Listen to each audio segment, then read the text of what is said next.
नमस्कार दोस्तों, मैं संदीप शर्मा और आप देखना शुरू कर चुके हैं ESP आइंस्टाइन साइंस प्लैनेट। और हाँ, देखते रहिएगा। रीज़न बीइंग क्योंकि यहाँ एक एक चीज़ आपको पूरा डिटेल में समझाऊंगा।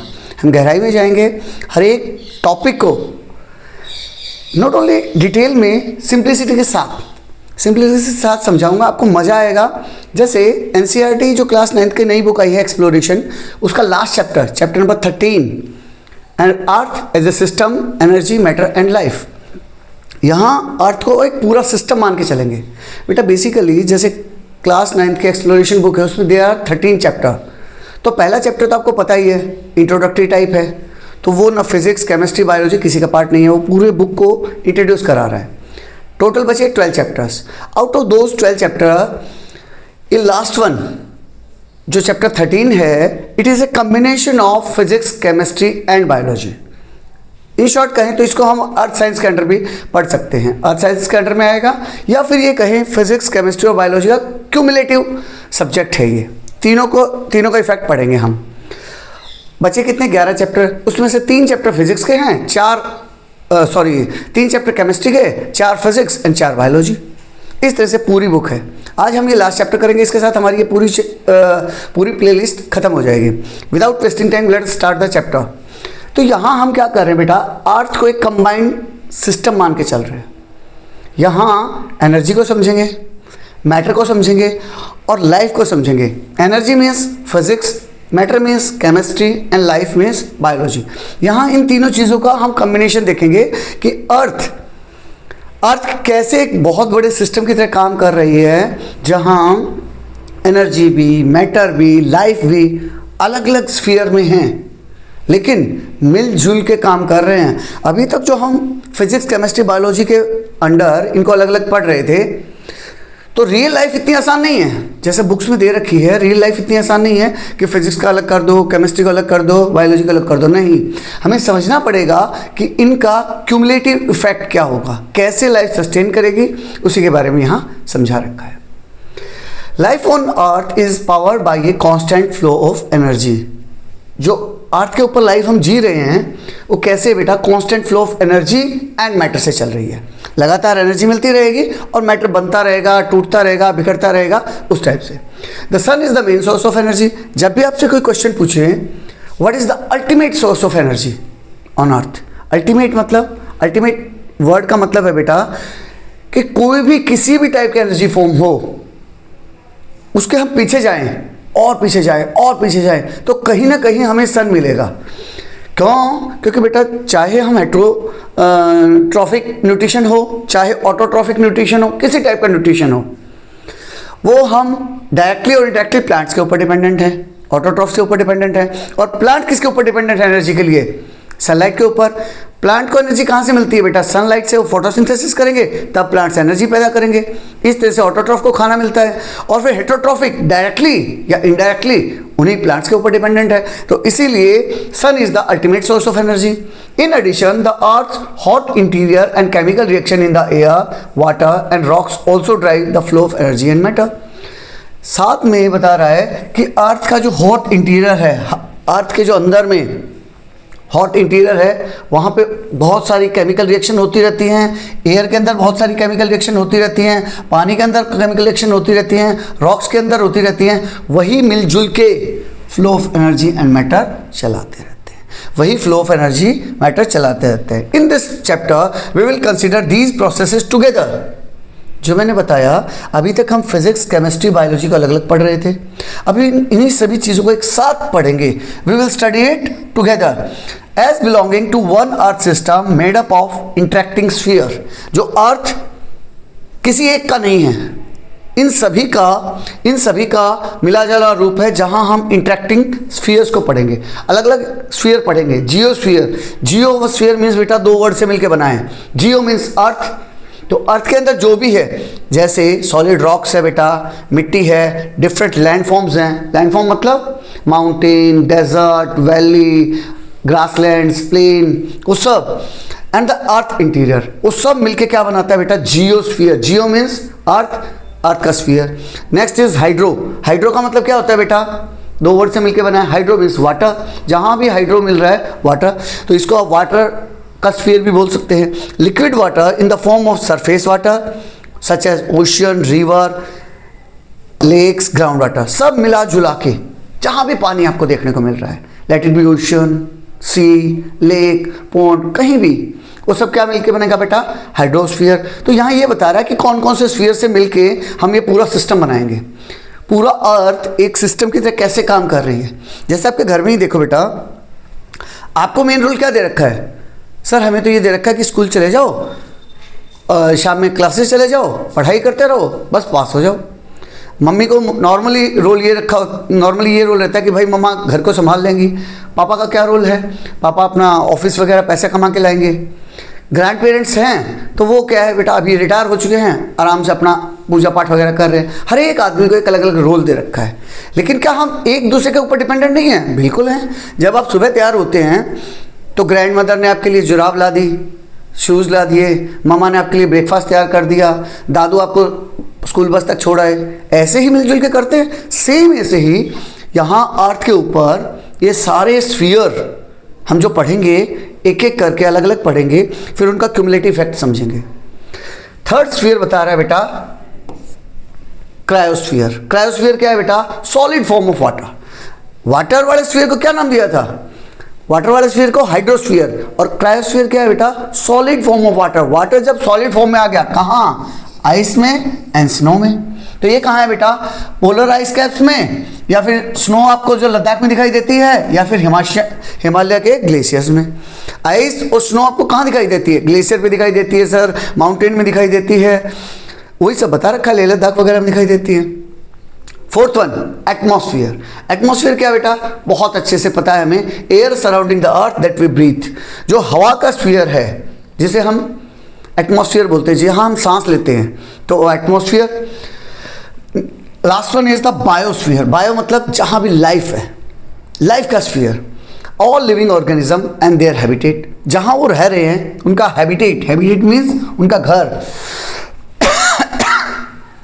और सभी लिविंग ऑर्गेनिज्म, सभी जिंदा चीज़ें, including mangroves, forest, farm, ocean plankton and coral reefs. ये सब जहाँ भी आपको लाइफ दिखाई दे रही है, खेतों में, फॉरेस्ट में भी लाइफ है, हर जगह, सिटीज़ में, ये जहाँ भी लाइफ दिखाई दे रही है दैट इज़ बायोस्फीयर।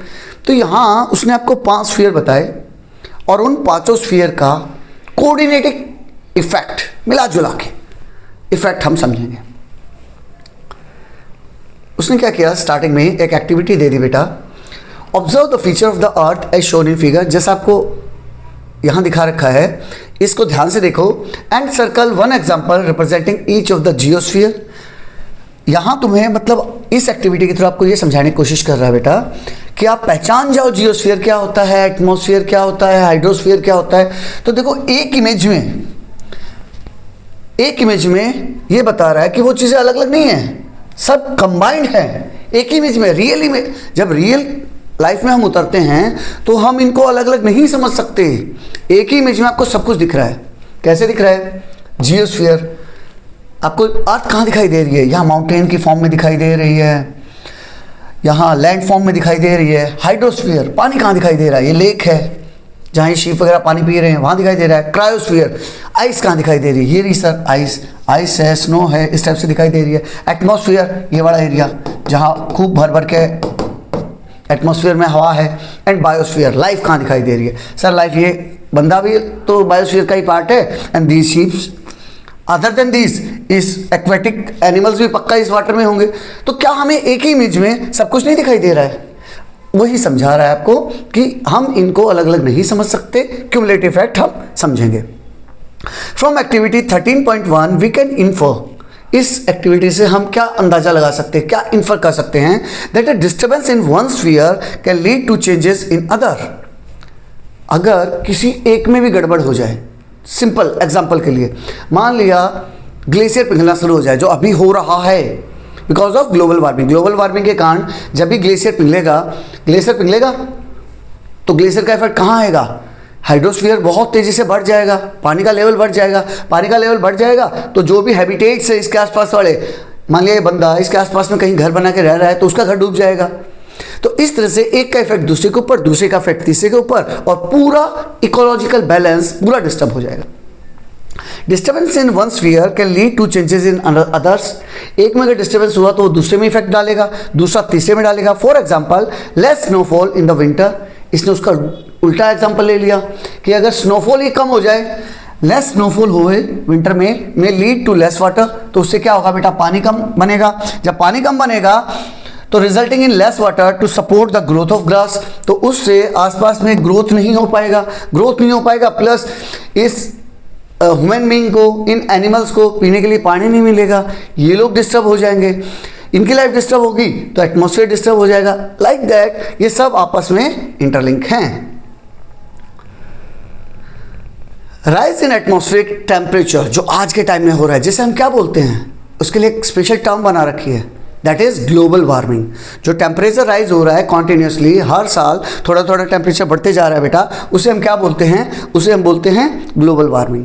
तो वही बता रहा है, rise in atmospheric temperature could eventually का मतलब क्या है बेटा, एट द लास्ट, धीरे धीरे इसका असर आएगा, और एट द लास्ट क्या होगा बेटा, accelerate the melting of glacier पिघलना शुरू हो जाएंगे। ग्लेशियर क्या है बेटा, पहाड़ों के ऊपर जो कई हजारों सालों से आइस जमी हुई है, कई हजारों सालों से ग्लेशियर है भाई, इन शॉर्ट कहें तो बहती हुई आइस है, आइस पिघल रही है वो, and polar ice in the cryosphere, जो क्रायोस्फीयर में पोलर आइस होगी, which may lead to the flooding of low lying region, उससे क्या होगा, लो लाइंग रीजन में फ्लड आ जाएगा। And in the long term, जब हम लंबे रन में देखेंगे, it can raise sea levels, उससे सी लेवल राइज हो जाएगा, सी लेवल राइज हो जाएगा तो दैट में थ्रेटन कोस्टल सिटीज। तो जो भी कोस्टल सिटी है, पुडुचेरी है, अपने बॉम्बे है, ये सब कोस्टल सिटीज़ में लाइफ थ्रेटन हो जाएगी। क्यों? क्योंकि जब समुद्र का लेवल बढ़ेगा तो क्यों तुम्हें नहीं लगता कि कोस्टल रीजन कुछ और ज़्यादा डूब जाएंगे, तो वो शहर ही डूब जाएंगे। This could disturb the ecosystem, इससे पूरा इकोसिस्टम डिस्टर्ब हो जाएगा with in the biosphere by causing A habitat loss, जिससे हैबिटेट लॉस होगा, जिससे ये सब आपस में इंटरलिंक होने के कारण ये पूरा डिस्टर्ब हो जाएगा। वही समझा रहा मैं। अभी हम समझेंगे कि जो अर्थ के ऊपर हीटिंग होती है, अर्थ के ऊपर हीटिंग कहाँ से आई भाई, सनलाइट से आई। वही uneven heating is the main source of wind. हमारे यहाँ जो हवाएं चलती हैं वो किस कारण से चलती है बेटा, अनइवन हीटिंग के कारण। अनइवन हीटिंग मतलब दो वर्ड से मिलकर बना है, इवन मतलब बराबर, अनइवन मतलब बराबर नहीं होना। तो अनइवन हीटिंग होगी जिसके कारण हवाएं चलेंगी, विंड्स चलेंगे, स्टॉर्म चलेंगे, सब कुछ, उसके बारे में डिटेल में समझते हैं। Solar radiation is the main source of energy on the अर्थ।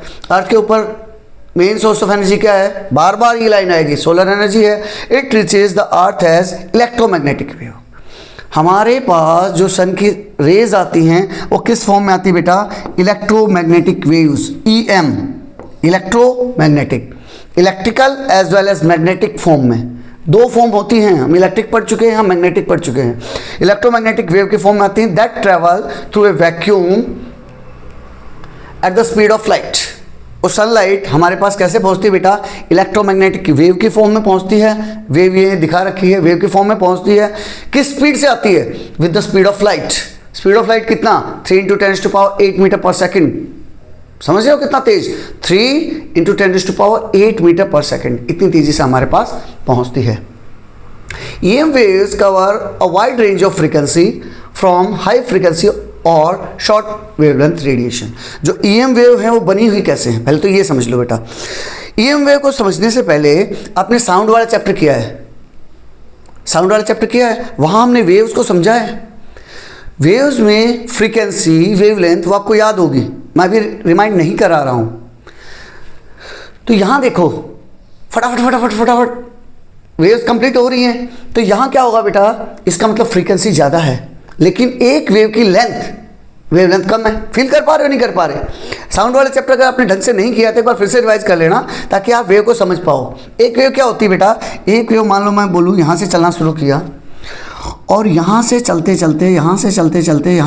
चलते जब उसी जगह पे पहुँच गई तो इसे हम एक वेव बोलते हैं।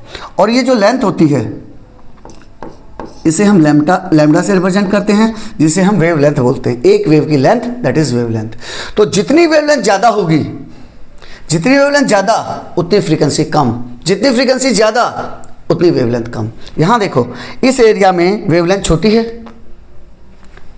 वेवलेंथ बिल्कुल छोटी सी है लेकिन फ्रीक्वेंसी ज़्यादा है। यहाँ जैसे जैसे वेवलेंथ बढ़ी फ्रीक्वेंसी घटती जा रही है। वही समझा रहा है EM waves cover a wide range of frequency. तो फ्रीक्वेंसी के कॉन्सेप्ट में डाउट में मत आना। तो बोल रहा है EM वेव्स पूरा फ्रीक्वेंसी वेवलेंथ को कवर करती है बेटा, लंबा सा स्पेक्ट्रम कवर करती है। फ्रॉम हाई फ्रीक्वेंसी, यहाँ देखो जबरदस्त हाई फ्रीक्वेंसी जल्दी जल्दी आ रही है, तो हाई फ्रीक्वेंसी से लेके लो फ्रीक्वेंसी तक, हाई फ्रीक्वेंसी से लेके लो फ्रीक्वेंसी तक।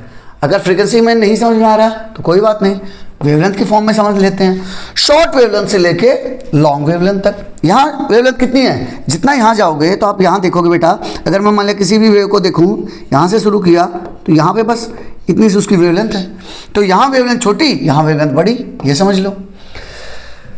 तो शॉर्ट ये गामा रेस, जहाँ फ्रीक्वेंसी बहुत ज़्यादा है, gamma rays and X rays, gamma rays ये वाली एंड एक्स रेस, यानी यहाँ तक का बता रहा है उसने, हाई फ्रीक्वेंसी होगी, शॉर्ट वेवलेंथ होगी।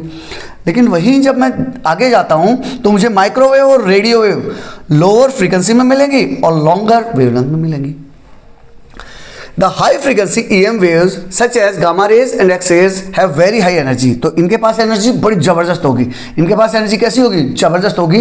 And can be harmful for life on the अर्थ, और ये हमारे लिए खतरनाक हो सकती हैं। चलो को रिलेट करते हैं रियल लाइफ से। एक्सरे के बारे में तो पक्का सुना होगा तुमने, गामा रेज नहीं सुना होगा तो एक्सरे तो सुना होगा। कभी ना कभी तुम्हारा खुद का एक्सरे हुआ होगा, फैमिली में किसी का एक्सरे हुआ होगा। तो बोलते हैं जब तुम एक्सरे कराने जाते हो तो जो एक्सरे करने वाला है वो भी बंदा एक शील्ड के पीछे छुप के करता है और दूसरे किसी बंदे को उसके अंदर नहीं रहने देगा। What does it mean? क्योंकि एक्सरेज बेटा हार्मफुल है हमारी हेल्थ के लिए। क्यों बेटा? क्योंकि ये हाई एनर्जी रेडिएशंस हैं, क्योंकि ये हाई एनर्जी रेडिएशंस हैं। The entire range of electromagnetic radiation called electromagnetic spectrum, ये पूरा रेंज गामा रेंज से लेके रेडियो वेव तक जो पूरा स्पेक्ट्रम कवर कर रहा है, इसे हम क्या बोलेंगे बेटा? Electromagnetic spectrum. इलेक्ट्रोमैग्नेटिक स्पेक्ट्रम आ गया समझ में, जिसमें gamma rays, X rays, UV, visible, infrared, microwave, radio wave सारी उसका पार्ट हों, उसे इलेक्ट्रोमैग्नेटिक स्पेक्ट्रम कहेंगे। However, the solar radiation reaching Earth is concentrated mainly in the ultraviolet region। जो अब ये इतनी सारी बता दी, इसमें से जो सूरज की रोशनी आ रही है, ये सूरज बना दिया मैंने, जो सूरज की रोशनी हम तक पहुंच रही है, ये बेटा नॉर्मली इसमें आती है। कौन से वाले में? UV. UV stands for ultraviolet rays. किस फॉर्म में आती है बेटा? अल्ट्रावायलेट रेज के फॉर्म में हमारे पास पहुंचती हैं। विजिबल एंड इंफ्रारेड, उसके 3 पार्ट बना दिए, अल्ट्रावायलेट, विजिबल एंड इंफ्रारेड। तो उसने मोटे तौर पे कहें तो उसने क्या किया बेटा? इस पूरे सिस्टम को, इस पूरे स्पेक्ट्रम को 3 पार्ट में डिवाइड कर दिया। ये मोटे मोटे हैं। सबसे पहले gamma rays and X rays, जिनकी हाई फ्रीक्वेंसी होती है या फिर शॉर्टर वेवलेंथ होती है। दूसरा माइक्रोवेव, रेडियो वेव्स, जिसकी लोअर फ्रीक्वेंसी होती है, लॉन्गर वेवलेंथ होती है। थर्ड वन सन रेज, जिसके 3 पार्ट रहेंगे, इन बिटवीन रहेगा, फ्रीक्वेंसी में भी इन बिटवीन है, वेवलेंथ में भी इन बिटवीन है, अल्ट्रावायलेट, विजिबल एंड इंफ्रारेड। तो सनलाइट हमारे पास 3 फॉर्म में पहुंची, अल्ट्रावायलेट, विजिबल एंड इंफ्रारेड। हम कौन सी देख सकते हैं? हम सिर्फ विजिबल, नाम ही वहाँ से पड़ा है, हम विजिबल देख सकते हैं, और इसके इधर की या उधर की हमें दिखती नहीं है, हमें दिखती नहीं है।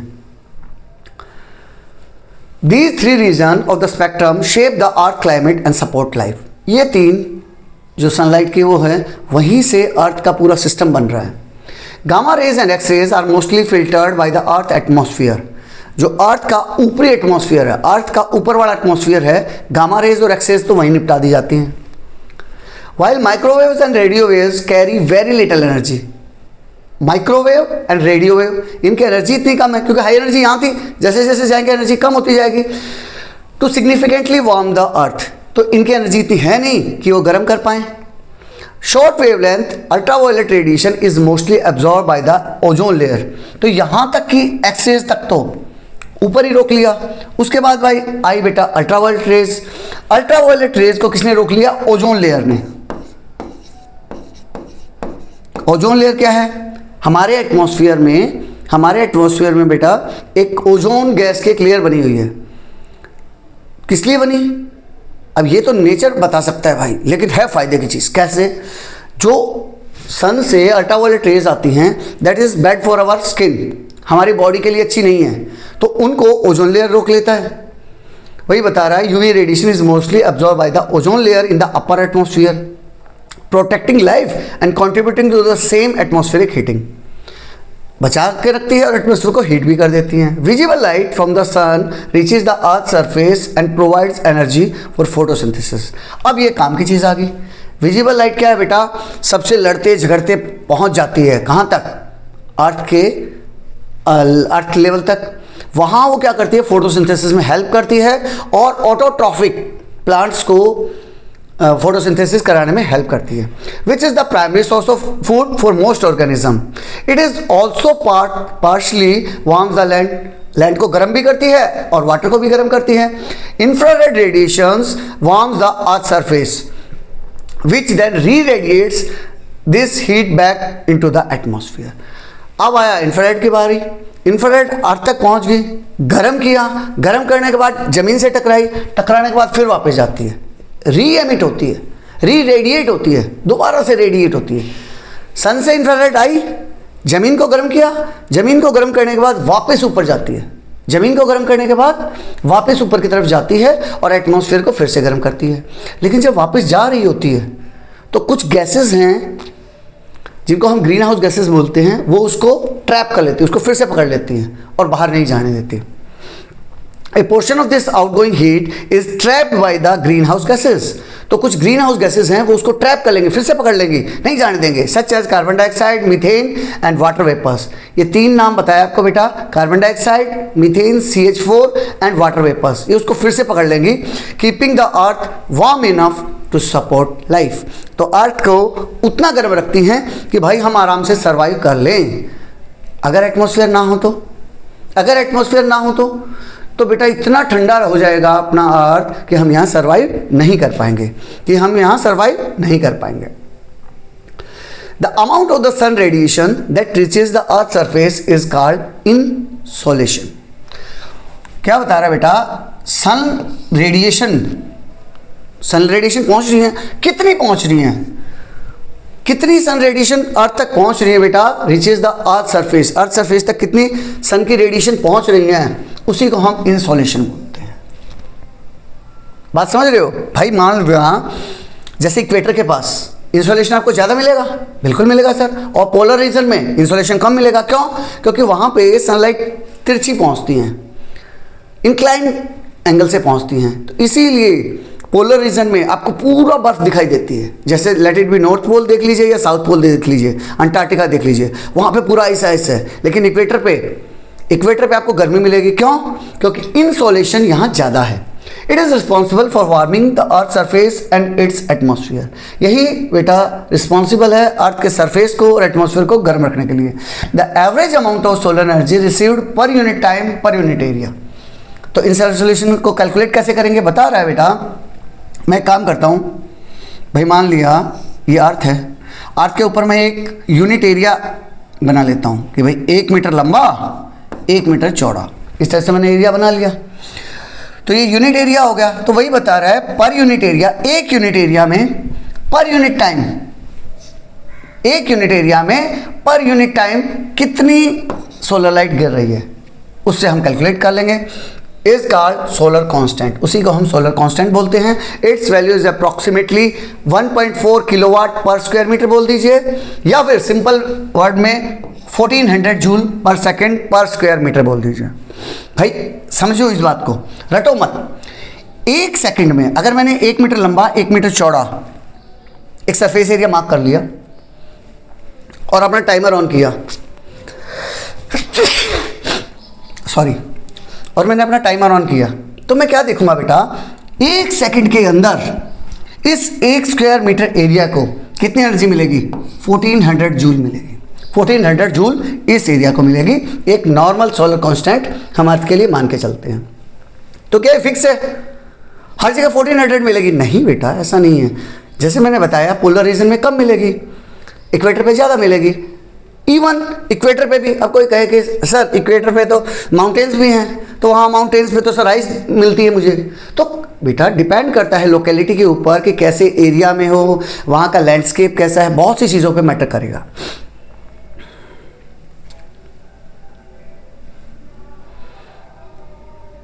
The solar constant is important because it helps scientists understand the earth energy balance. Solar constant एक important quantity है क्योंकि इसी से साइंटिस्ट को अंदाजा लगता है कि कितनी सोलर एनर्जी हमें मिल रही है। However, some of these energy is absorbed and scattered by the gases, clouds. लेकिन जो एनर्जी आ रही है इसमें से कुछ एनर्जी को तो अब्जॉर्व कर लेंगे, कुछ को स्कैटर कर देंगे। स्कैटर मतलब फिर से फैला देंगे चारों तरफ। कौन? गैसेस फैला देंगे, क्लाउड्स फैला देंगे, या फिर डस्ट पार्टिकल एटमॉस्फेयर में फिर से फैला देंगे। तो इसका रिजल्ट क्या होगा बेटा? As a result maximum insolation reaching the earth surface is lower than the solar constant. तो सोलर कांस्टेंट तो मैंने कैलकुलेट किया था 1400 joule per square metre per second, लेकिन रियलिटी में जब मैंने देखा तो it is only 1 kilometre per metre square, यानी 1 किलोवाट पर मीटर स्क्वायर, यानी सिर्फ 1000 joule per square metre per second मिलेगी। कंपैरेटिवली कब मिलेगी? Under clear sky condition. अब देखो स्काई कंडीशन भी मैटर करती है। अब तुम बारिश के दिनों में जब 3-3 दिन धूप ही नहीं निकल रही है, सर्दी के दिनों में जब पूरा पैक हो रखा है, तब तुम कहो कि मुझे 1000 निकाल दो, तो नहीं हो पाएगा। वो चीज़ समझा रहा है। उसके बाद अन्नामनी साहब के बारे में बता रहा है, जिन्होंने पूरे इंडिया को मैप किया था बेटा, पूरे इंडिया को मैप किया था, एंड एक बुक लिखी थी सोलर रेडिएशन ओवर इंडिया। अलग अलग एरियाज़ में, लेह लद्दाख से जाके कन्याकुमारी तक वो गए, अलग अलग एरिया को मैप किया और वहाँ का सोलर कांस्टेंट उन्होंने कैलकुलेट करके बताया। उसके बाद एक न्यूमेरिकल दे रखा है। न्यूमेरिकल थोड़ा सा लॉजिक है, समझाता हूँ कैसे, तो उससे हमें एक चीज़ समझने को आएगी, इसलिए मैं इंक्लूड किया है। How much solar energy will be received by 1 metre square. अब देखो 1 मीटर स्क्वायर एरिया ले लिया, 1 मीटर जिसकी लंबाई हो, 1 मीटर जिसकी चौड़ाई हो, इन 1 आवर, 1 घंटे में। 1 सेकंड का कैलकुलेट करते हैं, यहाँ हम 1 घंटे में कैलकुलेट करेंगे। If the insolation on the surface, हम मान के चलते हैं कि इंसोलेशन कितना है बेटा? 1 किलोवाट पर मीटर स्क्वायर। तो जो एनर्जी मिलेगी वो क्या होगी बेटा? Intensity multiply by area multiply by time. Intensity कितनी बेटा? 1 किलोवाट। किलोवाट मतलब 1000 जूल, 1000 जूल पर सेकेंड पर मीटर स्क्वायर। तो अब मुझे पता है ये तो पर मीटर था, तो अब जितना मीटर दे रखा है 1 मीटर, ये पर सेकंड था तो कितना सेकंड दे रखा है वो सेकंड्स लिख लो। 1 आवर दे रखा है, कितना दे रखा है बेटा? 1 hour, and 1 hour is equal to 3600 seconds. तो जब हम इसको पूरे को कैलकुलेट करेंगे, it comes out to be 365 times 0, and that we can write in scientific notation. Scientific notation में इसको कैसे लिख सकते हैं बेटा? 3.6 इंटू 10⁻⁶ जूल। और ये यूनिट कहीं सुनी सुनी सी दिखाई दे रही है, देख लेते हैं। This amount of energy is approximately equal to the energy needed to melt 5 kilogram ice and heat the water obtain to 100 degree centigrade. तो ये एनर्जी उतनी होगी आपको फील कराने के लिए कि अगर मेरे पास 5 किलोग्राम आइस का टुकड़ा हो, उसको मैं गर्म करूं, पहले तो मेल्ट करूं और उसको फिर बाद में 100 डिग्री सेंटीग्रेड तक गर्म कर दूं, इतनी एनर्जी होती है। It is also equal to 1 unit of electricity. जो आप घरों में बोलते हो ना, भाई मेरे एक बिल आया बहुत ज़्यादा आया, बोला कितनी यूनिट यूज़ आई भाई तेरे घर में? तो वही यूनिट इतने जूल के बराबर होती है। जो हम घरों में बोलते हैं ना कि भाई मेरे यहाँ तो यार 200 यूनिट है, जैसे दिल्ली में 100 यूनिट 200 यूनिट कितना फ्री है ऐसा, तो वो यूनिट कितने होते हैं? इतना जूल। 1 यूनिट मतलब इतना जूल। नेक्स्ट है interaction of solar radiation on the earth surface. Earth surface के ऊपर सोलर रेडिएशंस का इंट्रैक्शन समझते हैं। Different material absorb and heat up differently under sunlight. अलग अलग टाइप का मटेरियल का बेटा एब्जॉर्प्शन अलग अलग है। जैसे जो भी जितना डार्क सरफेस होगा, इवन जैसे एक काला आदमी बैठा है और एक गोरा आदमी बैठा है, तो जो काला आदमी होगा बेटा वो ज़्यादा सनलाइट को ऑब्जर्व करेगा और एक गोरा आदमी है वो कम ऑब्जर्व करेगा। क्यों? क्योंकि उसकी सनस्किन है, जो उसकी स्किन है उसके अंदर मेलानिन है और वो ज़्यादा ऑब्जर्व करेगा। Same with the car. अगर आप वाइट कलर की गाड़ी खरीद रहे हो तो वो कम गर्म होगी, वेरएज ब्लैक कलर की गाड़ी खरीदोगे तो ज़्यादा गर्म होगी। तो सेम ऐसे ही मिट्टी अलग तरीके से गर्म होती है, पानी अलग तरीके से गर्म होता है। सॉइल का गर्म होना जल्दी गर्म होगी, जल्दी ठंडा होगी, पानी धीरे गर्म होगा और धीरे ही ठंडा होगा। वही बता रहा है different material absorb and heat up, अलग अलग तरीक़ों से एब्जॉर्ब करेंगे और हीटअप भी अलग अलग तरीक़ों से होगी, किसी का अलग है किसी का वो है। Dark surface absorb more sunlight, dark surface ज़्यादा सनलाइट को ऑब्जर्व करेंगे, while light colour surface reflect more, तो जितना वो वाइट की तरफ होगा उतना वो रिफ्लेक्ट करता जाएगा। एंड रिमेन कंपैरेटिवली कूलर, इसीलिए आपने अर्लियर क्लासेस में 6-7 में पढ़ा है कि गर्मी के दिनों में हम लाइट कलर के कपड़े क्यों पहनते हैं, गर्मी के दिनों में हम कॉटन के कपड़े क्यों पहनते हैं।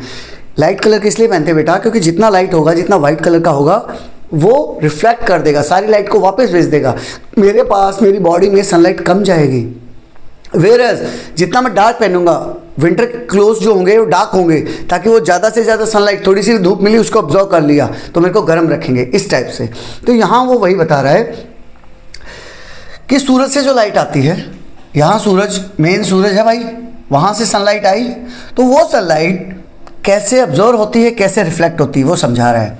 तो जब सनलाइट ऊपर से आई तो इसमें से कुछ पार्ट तो partially absorb by the atmosphere and the cloud, atmosphere के अंदर जो गैसेस हैं, क्लाउड्स हैं, वो उसको ऑब्जर्व कर लेते हैं।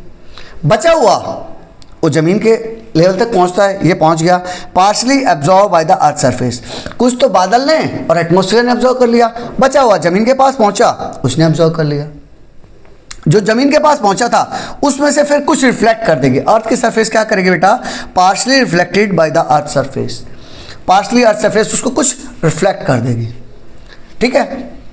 और जो एटमॉस्फेयर और क्लाउड ने ऑब्जर्व किया था उसमें से बेटा partially reflected by the atmosphere and cloud, वो वापस रिफ्लेक्ट कर देंगे, कुछ तो अपने पास रख लेंगे, कुछ वापस भेज देंगे। सेम कुछ तो अर्थ सरफेस रख लेगी, कुछ वापस भेज देगी। और जब वापस जा रहा होगा तो फिर से उसको एटमॉस्फेयर फिर से ट्रैप कर लेगा, जो ग्रीन हाउस गैसेस वाला कॉन्सेप्ट पढ़ा था उससे मिला जुला के हमारी अर्थ का सरफेस और हमारा एटमॉस्फेयर ठीक ठाक गर्म रहता है, such that we can survive here. The fraction of the solar radiation reflected by a surface, वो हिस्सा, फ्रैक्शन मतलब वो वाला हिस्सा सोलर रेडिएशन का जो कि रिफ्लेक्ट हो जाता है अर्थ के सरफेस से, इज कॉल्ड इट्स एल्बिडो। उसको हम क्या बोलते हैं बेटा, एल्बिडो। ये डेफिनेशन है बेटा, आपके एग्जाम पेपर में आ सकती है। The word albedo comes from Latin which mean whiteness, जितना वाइट होगा उतना रिफ्लेक्ट कर देगा, जितना वाइट होगा उतना रिफ्लेक्ट करेगा, इसीलिए इसको एल्बिडो बोलते हैं।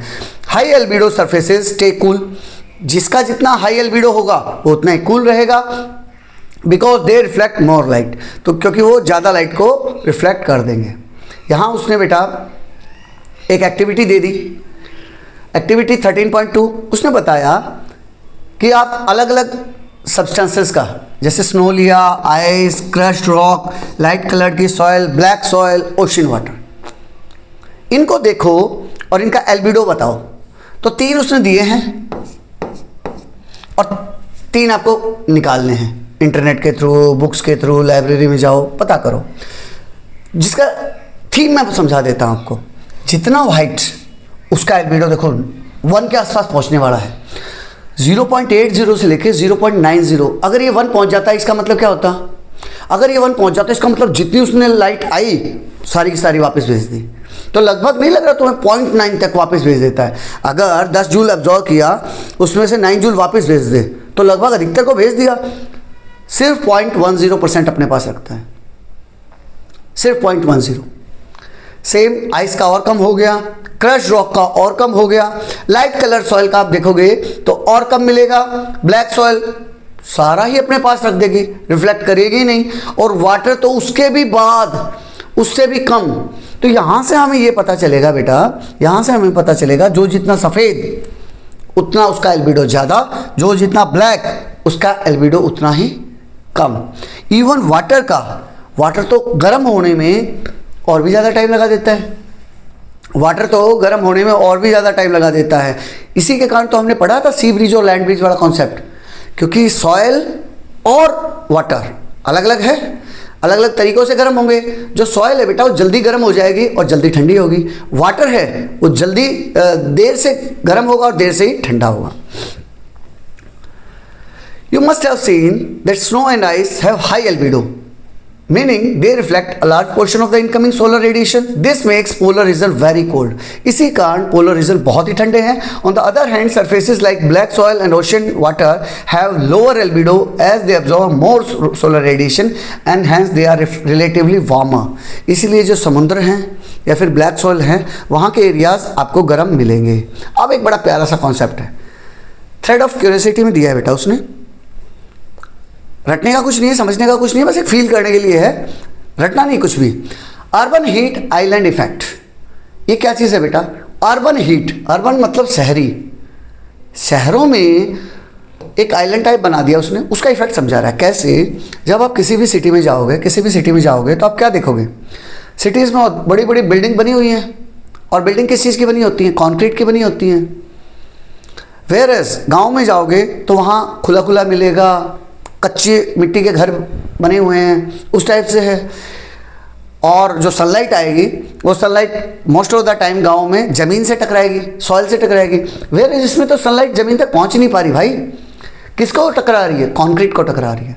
तो यहाँ वही समझा रहा है कि अर्बन हीट आइलैंड इफेक्ट में होगा क्या, कंक्रीट सॉइल के कंपैरिजन में बहुत जल्दी गर्म होता है और अपने पास हीट को मेंटेन रखता है. तो होगा क्या, दिन में गर्म हुआ सिटी में आपको गर्मी ज़्यादा लगती है, फील किया होगा ज़रूर. उसके पीछे रीज़न क्या, आप दिल्ली बॉम्बे अगर अभी कभी अपने मतलब किसी रिलेटिव के घर गए या अगर आप रहते भी हैं तो आप फील कर सकते हैं कि जो बड़े शहर होते हैं उसमें गर्मी हमें ज़्यादा लगती है. क्यों लगती है? वो कंक्रीट के बने हुए हैं, और जब कंक्रीट के बने हुए हैं तो कंक्रीट उसी हीट को मेंटेन रखता है. तो जब सूरज चला गया रात में, चला गया सूरज रात में, सूरज के जाने के बाद भी एट द नाइट टाइम वो हीट को रेडिएट करता रहेगा. तो इस एरिया में आपको बहुत ज़्यादा गर्मी लगेगी, इस एरिया में आपको बहुत ज़्यादा गर्मी लगेगी. पूरी रात गर्मी में निकल गई, सुबह फिर से सूरज आ गया तो गर्मी और बढ़ती जाती है. इसीलिए इसी इफेक्ट को हम अर्बन हीट आइलैंड इफेक्ट बोलते हैं. नेक्स्ट है latitude and earth surface. Latitude and longitude you must have read in geography में पढ़ा होगा. तो वही लैटिट्यूड के बारे में यहाँ डिस्कशन कर रहे हैं बेटा, और अर्थ के शेप को समझेंगे. क्यों? क्योंकि अब यहाँ से धीरे धीरे हम विंड्स की तरफ बढ़ रहे हैं. विंड्स कैसे बनेंगी, फिर पूरा अर्थ के ऊपर विंड्स कैसे फ्लो करेंगी, उसके बारे में समझ रहे हैं. You have already learn in earlier grades that the earth is spherical. As a result the sun rays strike different latitude at different angles. जो मैंने बताया कि इक्वेटर के ऊपर सनलाइट बिल्कुल सीधी पड़ती है, बिल्कुल सिर के ऊपर आती है. वेयर एज पोलर रीजन में ऊपर भी, नॉर्थ पोल की तरफ और नीचे भी सनलाइट इंक्लाइंड एंगल पे पड़ती है. तो वही बता रहा है कि डिफरेंट एंगल पे पड़ती है, जो हम ऑलरेडी ग्रेड 7 में पढ़ चुके हैं. The sun radiation falling on the equatorial region is concentrated over a smaller region. बिल्कुल आपके उस बुक में समझा रखा है बेटा कि छोटे से रीजन पे बिल्कुल सीधी पड़ेगी. Where it is spread over a larger area in the polar region. This is why equatorial region remain relatively warm. तो यहाँ से मुझे ये समझ में आ गया कि इक्वेटर के आसपास का एरिया आपको मोस्ट ऑफ द टाइम गर्म मिलेगा throughout the year. Whereas polar region कैसे होगा भाई? कोल्डर कंडीशन में होगा. This uneven heating creates temperature difference. इसी के कारण पूरे अर्थ को अगर हम एक बड़ा मान लें, एक बड़ा घर मान लें, तो वहाँ अनइवन हीटिंग हो रही है. हाँ सर हो रही है, जिससे कि टेम्परेचर डिफरेंस पैदा हो जाएगा between the equator and the poles, equator और पोल के बीच में. You have also learn how the earth spherical shape and the tilt of the earth axis of rotation give rise to season. आप class 7 में ही पढ़ चुके हैं कि जो अर्थ का स्फेरिकल शेप है और जो अर्थ एक 23 डिग्री एंगल पे झुकी हुई है, अर्थ बिल्कुल ऐसी नहीं है, सीधी नहीं है, बल्कि 23.5 डिग्री पे इंक्लाइंड है, टिल्ट है उसके अंदर. Give rise to seasons and the changing length of day time during one revolution of the earth around the sun. उसी के कारण सीजन्स आते हैं, और सीजन्स के साथ साथ जो सनलाइट आती है, आपने देखा होगा सर्दी के दिनों में दिन छोटे हो जाते हैं, रातें लंबी हो जाती हैं. गर्मी के दिनों में दिन लंबे हो जाते हैं, रातें छोटी हो जाती हैं. ऐसा फील किया है? वही चीज़ उसके बारे में डिस्कशन कर रहा है. This uneven heating of the earth surface across the globe drive global wind. जो अनइवन हीटिंग हुई कि पोलर रीजन पे ठंडक है, इक्वेटोरियल रीजन पे जो बीच वाला रीजन होता है वहाँ गर्मी है. इसी से बेटा ग्लोबल विंड्स बनती हैं एंड ओशियन करंट बनते हैं, हवाएं चलती हैं और समुद्र के अंदर पानी भी फ्लो करेगा, जिन्हें हम ओशियन करंट बोलते हैं। नेक्स्ट है रोल ऑफ एटमॉस्फेयर। अब यहाँ एटमॉस्फेयर को गहराई में समझा रहा है हमें कि एटमॉस्फेयर कैसे काम करता है, एटमॉस्फेयर हमारे लिए कैसे जरूरी है। बिना एटमॉस्फेयर के हम सर्वाइव नहीं कर पाते। एटमॉस्फेयर है क्या? Air surrounding the earth is called atmosphere. ये मेरी अर्थ है भाई, अर्थ के चारों तरफ इस टाइप से एटमॉस्फेयर की लेयर हैं। बिल्कुल है सर, ये यहाँ एटमॉस्फेयर की लेयर समझा रखी है, तो वही लेयर समझा रहा है बेटा। तो इसके अंदर है क्या? It is held in place by the force of earth gravity. ये पकड़ के किसने रखा है? ये हवाएं उड़ क्यों नहीं जाती हैं? एयर जो है, नाइट्रोजन, ऑक्सीजन, ये चली क्यों नहीं जाती हैं? क्योंकि बेटा इनको अर्थ की ग्रेविटी ने पकड़ के रखा है। It consist mainly of nitrogen 78%, oxygen 21%, उसके बाद 1% में आर्गन, क्रिप्टॉन, वाटर वेपर्स, वो सब आ जाएंगे। अब देखो इसने क्या किया बेटा, जो अर्थ का एटमॉस्फेयर है, जिसको मैं लेयर के फॉर्म में समझा रहा था, उसने बताया first, second, third, fourth, fifth, इस टाइप से उसने डिफरेंट लेयर बना दी। स्टार्टिंग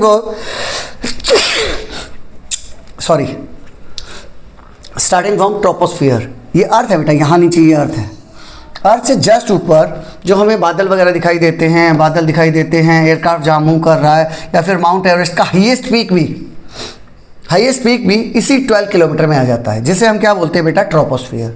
ट्रोपोस्फियर से next stratosphere, meso, thermo, exosphere. इस टाइप से बेटा ये 5 अलग अलग लेयर दे रखी हैं।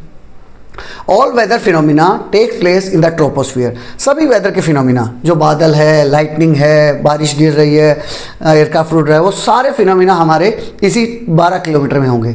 विच is heated from the earth surface. जब सूरज से लाइट आई, जमीन से टकराने के बाद रिबाउंड हुई और यहाँ फिर से क्लाउड्स वगैरह ने उसको ऑब्जॉर्व कर लिया, वाटर वेपर ने ऑब्जॉर्व कर लिया। ये सारा कार्यक्रम कहाँ होगा बेटा? इसी लेयर में होगा। In this layer temperature decreases with height.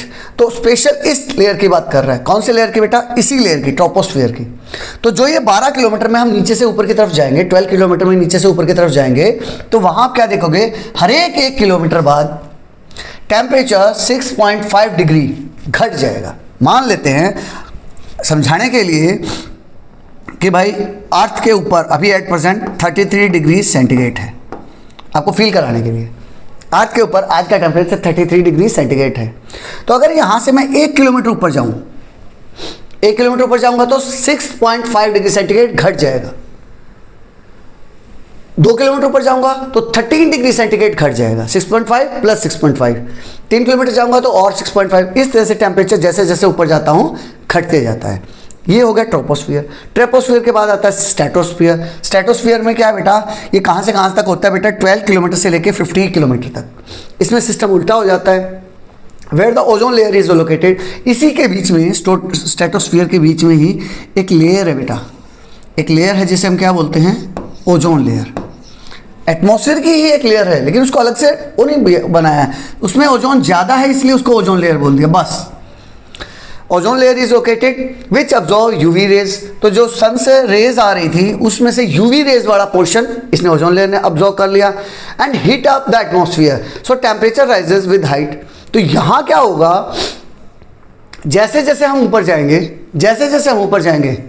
तो टेम्परेचर बढ़ेगा। यहाँ क्या होगा बेटा? टेम्परेचर बढ़ेगा।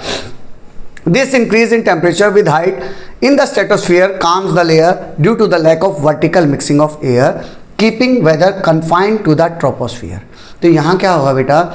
इसीलिए जो पूरा वेदर है वो इस ट्रोपोस्फियर के अंदर ही रह जाएगा। ऊपर वाला एरिया बिल्कुल शांत है, और ऊपर जाओगे और शांत, ऊपर जाओगे और शांत, बिल्कुल काम होता चला जाएगा। वहाँ डेंसिटी भी कम होती जाएगी। टेम्परेचर का मैंने बता ही दिया। यहाँ टेम्परेचर घटेगा ट्रोपोस्फियर में, स्ट्रेटोस्फियर में जैसे ऊपर जाओगे बढ़ेगा। इसी के कारण ये ट्रोपोस्फियर में ही उसको लिमिट कर दिया उसने क्या किया? लिमिट कर दिया। उसी चीज़ को यहाँ एक टेबल के थ्रू बताया है। ट्रोपोस्फियर कहाँ से कहाँ? 0 से 12। स्ट्रेटोस्फियर कहाँ से कहाँ? 12 to 50। वेदर फॉर्मेशन, जितने भी क्लाउड फॉर्मेशन हो रहे हैं, स्नो गिर रही है, रेन हो रहा है, वो सब। Temperature decreases with the height, whereas stratosphere में क्या होगा, ओजोन लेयर होगी जो कि ऑब्जर्व करेगी यूवी रेडिएशन को। Temperature increases with the height, जैसे जैसे हम ऊपर जाएंगे टेम्परेचर बढ़ता जाएगा। The atmosphere plays two crucial role in protecting the life on the earth. Atmosphere क्या करता है बेटा, दो इंपॉर्टेंट रोल प्ले करता है। First one, it partially absorb the incoming solar radiation.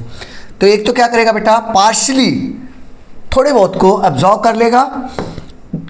The ozone layer blocks the harmful UV rays, ये बहुत जरूरी है बेटा। ओजोन लेयर क्या करेगा बेटा, यूवी रेज को ऑब्जर्व कर लेगा, अदरवाइज ये हमारे तक पहुंचती तो हमारे लिए नुकसानदायक हो सकती थी।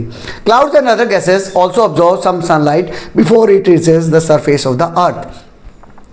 क्लाउड और दूसरी गैसेस भी कुछ सनलाइट को ऑब्जर्व कर लेती है। लास्ट डायग्राम में हमने देखा था कैसे सनलाइट आ रही थी, क्लाउड वगैरह उसको ऑब्जर्व कर रहे थे। सेकेंडली, दूसरा रोल क्या प्ले करेगा, इट ट्रैप्स आउटगोइंग हीट। जब वापस से हीट टकरा के जा रही होगी तो फिर से उसको ट्रैप कर लेगा। It traps again outgoing heat, the earth surface absorb sunlight and re radiates it in the infrared region. वो उसको किस रीजन में, कौन सी फ्रीक्वेंसी पे करता है बेटा, इंफ्रारेड, आईआर रेड पे करेगा। ग्रीन हाउस गैसेज लाइक हम डिस्कशन कर चुके हैं, कार्बन डाइऑक्साइड, मीथेन और वाटर वेपर्स अब्जॉर्ब दिस री रेडिएटेड हीट, जो फिर से रेडिएट किया अर्थ ने उसको फिर से अब्जॉर्ब कर लेगा, preventing it from escaping into the space, और पूरा वापस स्पेस में नहीं जाने देगा। इससे फायदा क्या होगा, without the atmosphere the earth would be too cold, इतनी ठंडी होती टू लाइफ टू सर्वाइव कि हम यहाँ सर्वाइव नहीं कर पाते। However, excess carbon dioxide from human activities enhances the greenhouse effect, causing global warming। क्या बता रहा है बेटा, एटमॉस्फेयर तो मेरे काम का है, एटमॉस्फेयर तो जरूरी है। कैसे, पहला बताया उसने भाई, एक तो जो सनलाइट आ रही थी उसमें से यूवी रेज को उसने रोक लिया, बहुत अच्छा काम किया। दूसरा, जो सनलाइट जमीन पे आई टकरा के जब वापस जाने लगी उसको फिर से ट्रैप कर लिया। ट्रैप करने से क्या हुआ, टेम्परेचर थोड़ा राइज कर लिया। टेम्परेचर राइज करने से क्या हुआ, मेरी अर्थ अब इतनी ठंडी नहीं है कि मैं वहाँ रह ना सकूँ, अब वो रहने लायक होगी।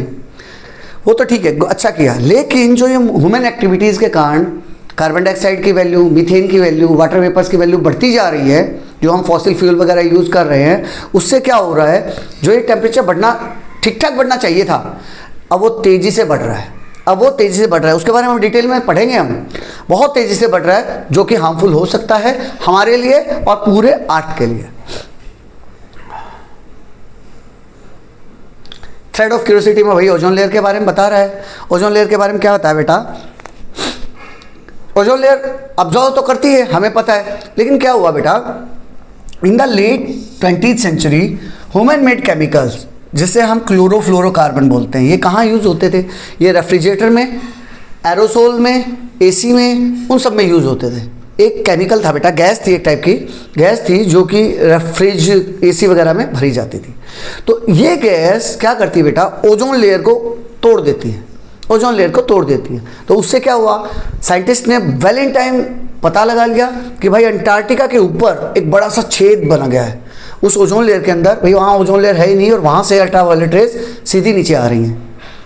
तो अगर उन्होंने ऑब्जर्व कर लिया तो इसीलिए ग्लोबल एग्रीमेंट हुआ बेटा, एक ग्लोबल एग्रीमेंट हुआ जिसको हम मॉन्ट्रियल प्रोटोकॉल बोलते हैं।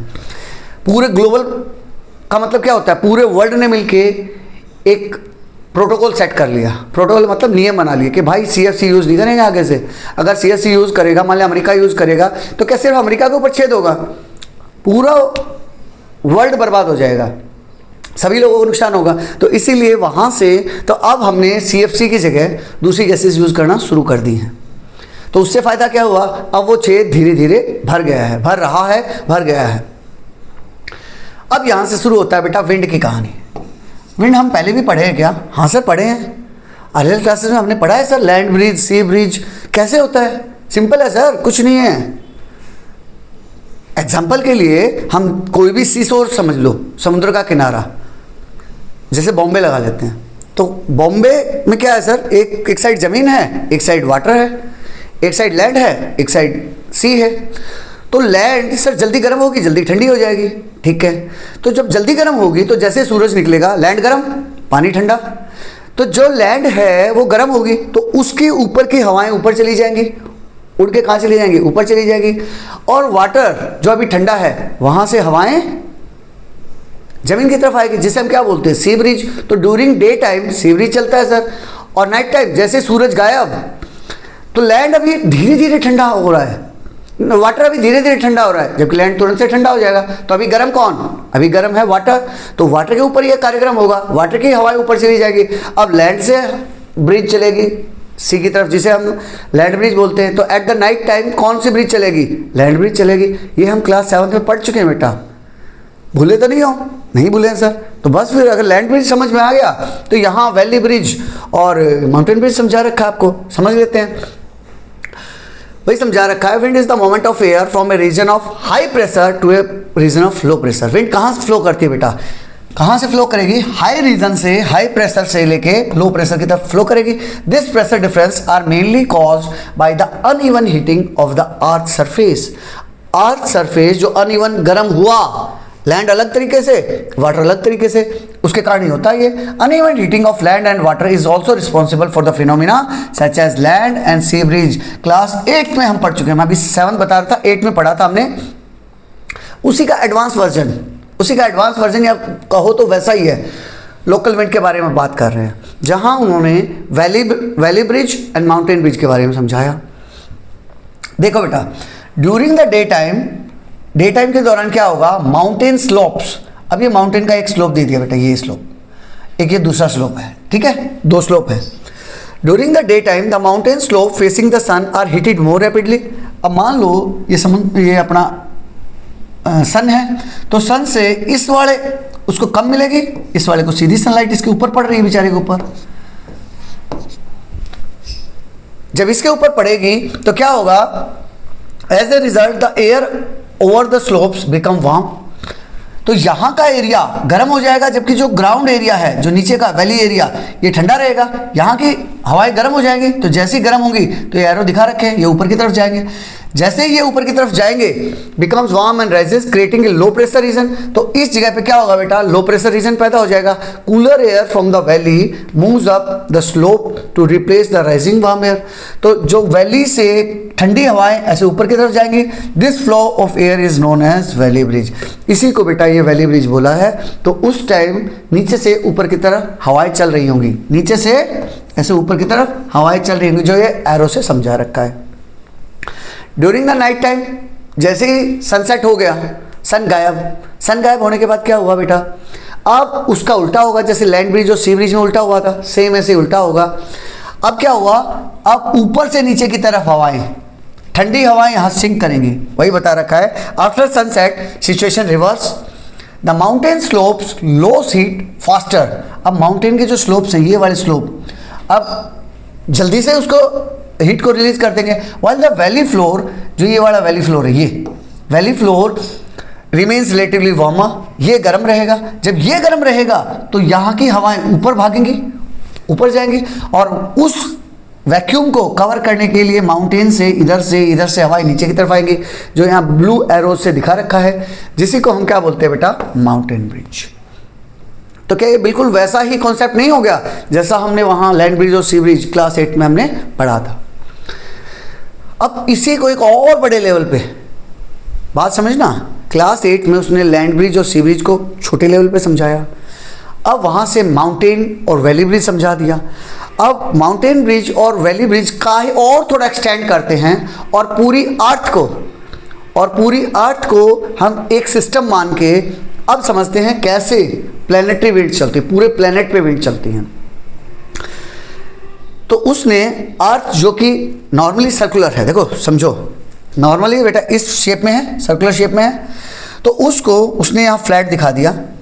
दिस 0 डिग्री क्या होता है बेटा, 0 डिग्री मीन्स इक्वेटर। इक्वेटर पे आपको क्या मिलेगा बेटा, गर्म हवाएं मिलेंगी। क्यों इक्वेटर गर्म होता है, हम ऑलरेडी डिस्टेंस कर चुके हैं।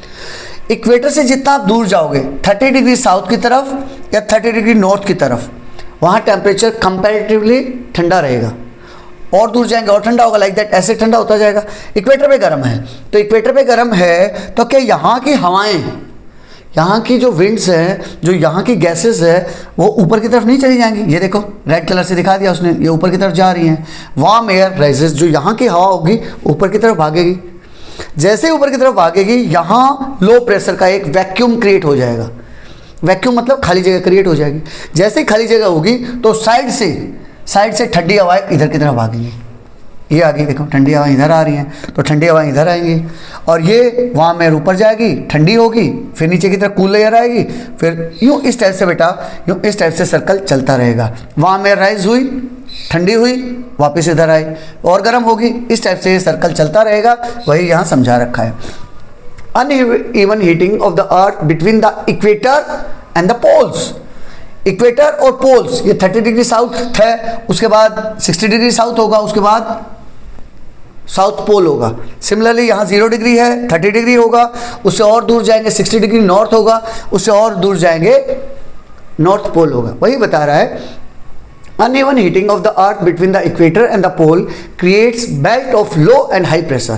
तो वहाँ लो और हाई बेल्ट के अलग अलग प्रेशर डिफरेंसेस क्रिएट होंगे। This large scale pressure difference, ये प्रेशर कैसा है, लार्ज स्केल पे पूरे अर्थ के ऊपर हो रहा है। Sets the air in the motion over long distances. तो यहाँ से क्या होगा, हवाएं लंबी लंबी दूरी तक चलेंगी। ऐसा नहीं है कि सीशोर के आसपास ही, जैसे तुमने देखा होगा बॉम्बे में नॉर्मली लैंड ब्रिज और सी ब्रिज चलेगी, लेकिन पुणे में नहीं चलेगी। क्यों नहीं चलेगी बेटा, क्योंकि पुणे सीशोर से थोड़ा दूर हो गया। तो वो जो लैंड ब्रिज और सी ब्रिज है वो लोकल विंड्स हैं, उसी एरिया की हैं। वेरएज हम क्या बात कर रहे हैं, अब हम बात कर रहे हैं प्लेनेटरी विंड्स की, पूरे प्लेनेट के ऊपर जो हवाएं चल रही हैं। मोशन और long distances giving rise to planetary winds, उसी से प्लेनेटरी विंड्स चलेंगी। नियर द इक्वेटर, इक्वेटर के पास intense heating by the sun, यहाँ पे हीटिंग बहुत जबरदस्त होगी, गर्म होगी। Causes warm air to rise, तो यहाँ की गर्म हवाएं ऊपर जाएंगी, forming an equatorial low pressure belt. तो इक्वेटर के ऊपर एक लो प्रेशर का बेल्ट बन गया। हाँ सर बन गया। एज दिस एयर राइजेस, जैसे ही यहाँ की हवाएं ऊपर उठेंगी, it moves polewards at higher altitude. जब वो ऊपर की तरफ जाएंगी फिर धीरे धीरे ठंडी हो जाएंगी और पोल की तरफ बढ़ना शुरू कर जाएंगे। इट मूव्स पोलवार्ड, पोल की तरफ बढ़ेंगी एट हायर एल्टीट्यूड, ऊपर जाने के बाद। On cooling it becomes denser and sinks around 30 degree north and 30 degree south. जब वो ठंडी होंगी तो फिर क्या होगा बेटा, डेंस हो जाएंगे। जैसे जैसे इधर जाएंगी और ठंडी होती जाएगी, और ठंडी हो जाएगी, और ठंडी हो जाएगी। फिर ये क्या करेगी बेटा, सिंक कर जाएगी, नीचे की तरफ सिंक करगी। कहाँ, 30 डिग्री नॉर्थ और 30 डिग्री साउथ के आसपास। Forming the sub tropical high pressure region, तो यहाँ क्या बन गया बेटा, दोनों जगह sub tropic high pressure region create हो गया। Air from this high pressure region air flows back toward the equator, यहाँ से फिर से हवाएं इक्वेटर की तरफ चलेंगी, फिर से हवाएं इक्वेटर की तरफ चलेंगी। कंप्लीट वन सर्कुलेशन साइकिल, इस टाइप से बेटा ये साइकिल कंप्लीट हो गया। देख रहे हो, यहाँ से शुरू हुआ था, घूम के हवाएं फिर से यहाँ आ गई, तो क्या एक सर्कल पूरा नहीं हो गया। यहाँ से शुरू हुआ था, घूम के फिर यहीं पहुँच गई, तो एक सर्कल कंप्लीट हो गया। उसी चीज़ को एक्सप्लेन किया है। अब ये अभी तक देखो धीरे धीरे एक्सटेंड कर रहा है चीज़ों को। पहले उसने लैंड ब्रिज, सी ब्रिज समझाया, फिर माउंटेन ब्रिज और वैली ब्रिज समझाया। अब उसके बाद प्लैनेटरी विंड का एक पोर्शन समझाया। कौन सा, 0 डिग्री से लेके 30 डिग्री वाला। कौन सा, इक्वेटर है भाई, ये इक्वेटर है। हाँ सर, तो 0 डिग्री से 30 डिग्री वाला ये एक सर्कल समझाया। दूसरा फिर 0 डिग्री से 30 डिग्री वाला एक सर्कल समझाया। पिछले वाले इमेज में हमें यहाँ तक समझाया था। अब क्या किया उसने, अब उसने पूरा 30 से लेके 60 वाला, 60 से लेके नॉर्थ पोल वाला, या फिर 30 से लेके 60 डिग्री साउथ और 60 डिग्री से लेके साउथ पोल तक का पूरे साइकिल समझाएगा धीरे धीरे, स्टेप बाय स्टेप। बड़ी प्यारी बुक डिज़ाइन की है भाई, बड़ी प्यारी बुक डिज़ाइन की है। वही समझा रहा है कि भाई ये सर्कल, ये वाला हम समझ चुके हैं, ये वाला हम समझ चुके हैं। अब देख लेते हैं आगे।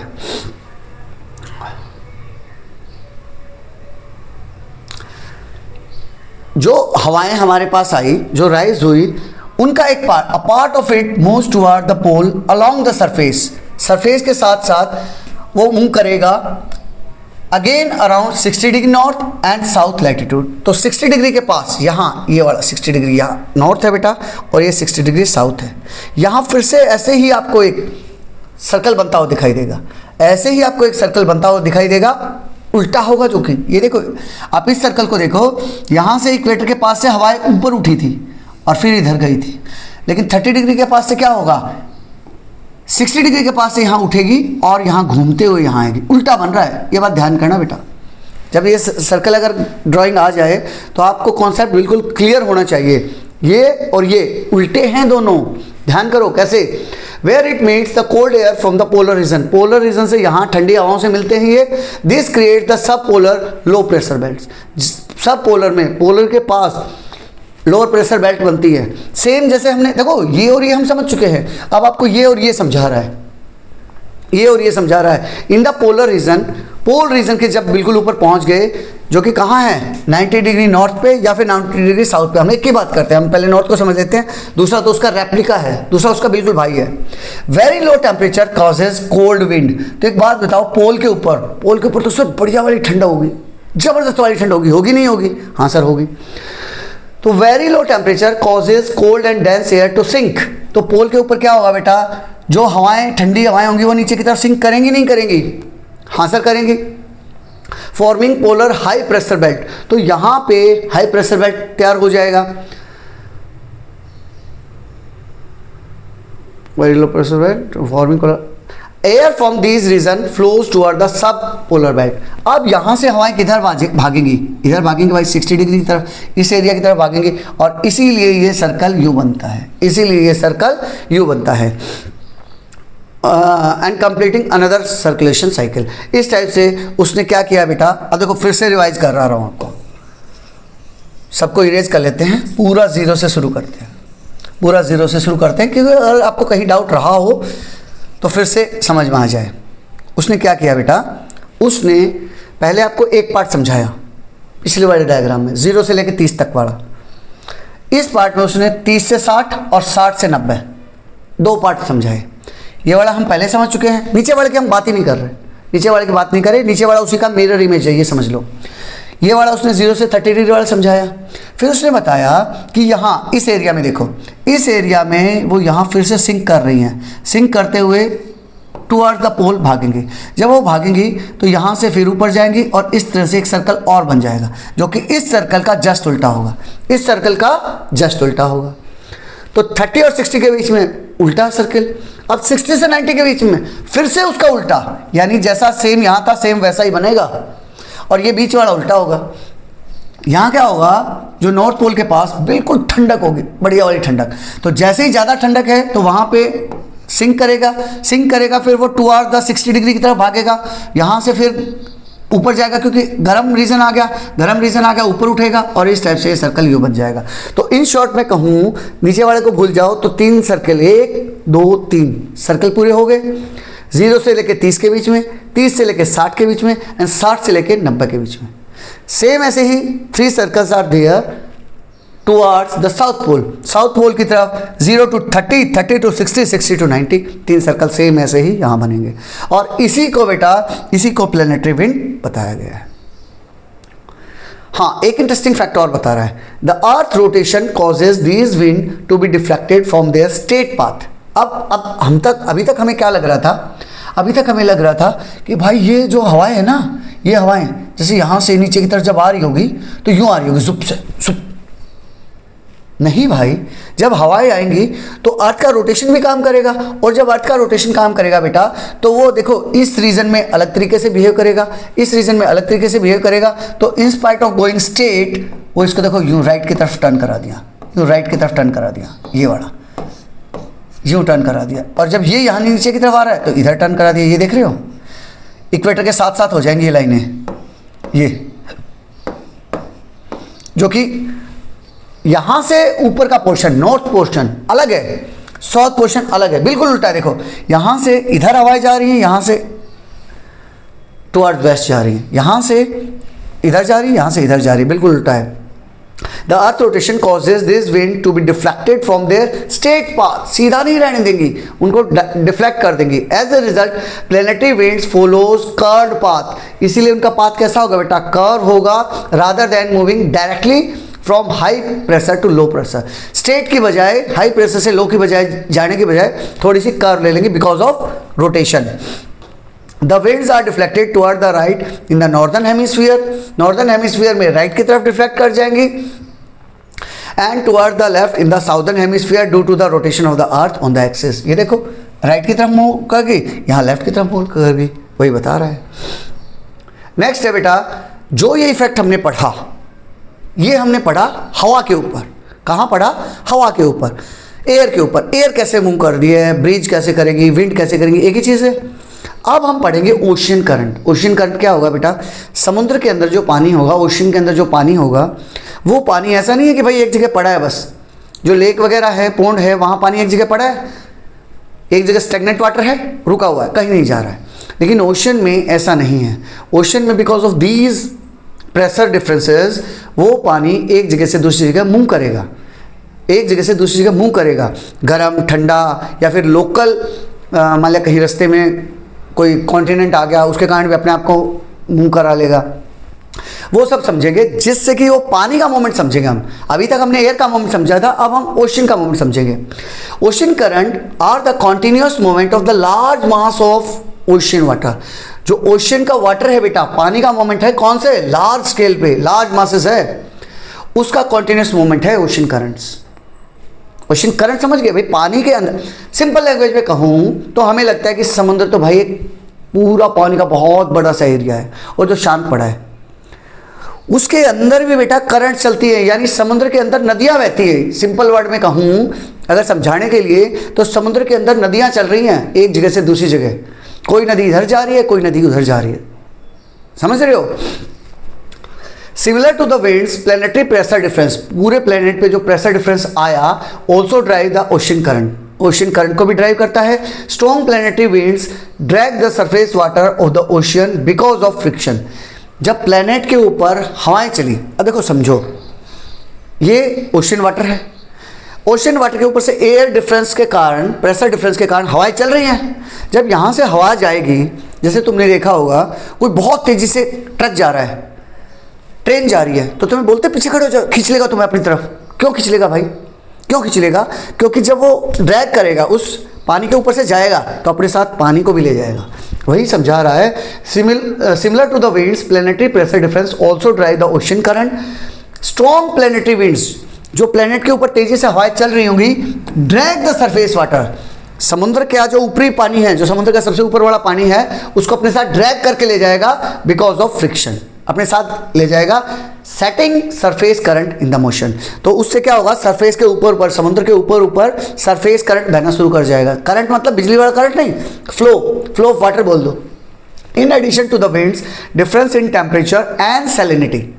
विंड तो एक रीजन हुआ ही हुआ, अब दूसरा रीजन क्या बता रहा है? ओशन करंट का टेम्परेचर डिफरेंस भी है। पोलर रीजन की तरफ जाओगे ठंडा मिलेगा, इक्वेटर पे जाओगे गर्म मिलेगा। तीसरा सैलिनिटी, सैलिनिटी मतलब बेटा उसमें नमक की क्वांटिटी कितनी है, कैसा, कितना सलाइन है वाटर, सलाइन वाटर कितना है, नमकीन कितना है। द रोटेशन ऑफ द अर्थ, चौथा रोटेशन ऑफ द अर्थ, इसको भी हेल्प करेगा। And the distribution of land mass. And at the last पांचवा पॉइंट क्या है बेटा? Land mass. मान लिया यहाँ से सरफेस करंट बहना शुरू किया, आगे जा गए तो ऑस्ट्रेलिया आ गया।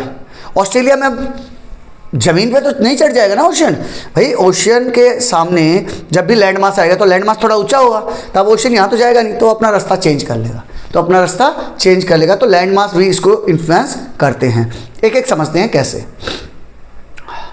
यहाँ देखो बेटा, ये ओशन करंट दिखा रखे हैं, जो आपको रेड कलर से दिखा रखा है, they are warm current. Warm current मतलब ये देखो लिखा भी है नीचे, जो रेड कलर से दिखा रखा है वो वार्म करंट है, जो ब्लू कलर से दिखा रखा है वो कोल्ड करंट है। हम फील भी कर सकते हैं, रेड खतरा, हॉट, ब्लू कोल्ड। तो यहाँ ये देखो, यहाँ से ये वाला वार्म करंट चलेंगी, यूँ चलेंगे, घूम के यहाँ वापस आ गए, यहाँ वो कोल्ड करंट होगी। सेम यहाँ से यूँ चली वार्म करंट, कोल्ड करंट। देखो अब जैसे ही इसके सामने गया, अफ्रीका आ गया सामने, उसने अपना रास्ता मोड़ लिया, ये ऑस्ट्रेलिया आ गया, उसने अपना रास्ता मोड़ लिया। इस टाइप से बेटा जैसे ही कोई कॉन्टिनेंट आता है, टेम्परेचर डिफरेंस के कारण, प्रेशर डिफरेंस के कारण, सैलिनिटी के कारण, ये सारी ओशन करंट, इस हिसाब से पूरे वर्ल्ड की ओशन करंट आपको यहाँ दिखा रखी है मोटे मोटे तौर पे। While warm equatorial water, equator है ये, तो इक्वेटर के आसपास का पानी कैसा होगा? सर गर्म होगा। तो वही बता रहा है, warm equatorial water travel over the surface toward the pole. तो जब सरफेस के ऊपर बहता है, कब? टुवर्ड द पोल, पोल की तरफ। Cooler colder and denser water slowly flow back toward the equator, तो जो ठंडा पानी होगा वो वापस इक्वेटर की तरफ भागेगा थ्रू डीपर ओशन लेवल। अब देखो ये 3D में है, ये 2D में है, ये बात समझना, ये 2D में है, जो पानी रियली में फ्लो करता है वो 3D में फ्लो करता है। तो ये तो ऊपर का दिखा दिया। अब उसी पानी के अगर अंदर गहराई में जाएंगे तो उसने क्या बता रखा है, toward the equator through deeper ocean level, deeper ocean के नीचे वाला लेवल। अभी हम सरफेस पढ़े थे, अब हम पानी के अंदर जा रहे हैं नीचे, deeper ocean level toward the equator की तरफ बढ़ेगा। Ocean water has different salinity. अब पैसिफिक ओशन की सैलिनिटी अलग है, अटलांटिक की अलग है, इंडियन की अलग है, उनके अलग अलग सैलिनिटी के हिसाब से depending on the location. Water with lower salinity, जहाँ पानी कम सैलिनिटी वाला होगा, बीइंग लेस डेंस, नमक कम तो डेंसिटी कम, tends to remain near the surface, तो वो वाला पानी सरफेस के पास रहने की कोशिश करेगा। वाइल जिसका सैलिनिटी ज़्यादा होगा sinks and move at deeper level, तो वो नीचे जाने की कोशिश करेगा। भाई जिसकी डेंसिटी ज़्यादा वो नीचे ही तो बैठेगा, वही बता रखा है। The earth rotation deflect these moving water masses.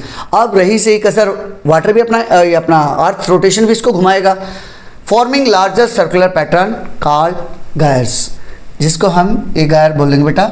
इस टाइप से ये घूमता रहेगा। ये जो सर्कल दिखा रहा है ना, आ सकता है ये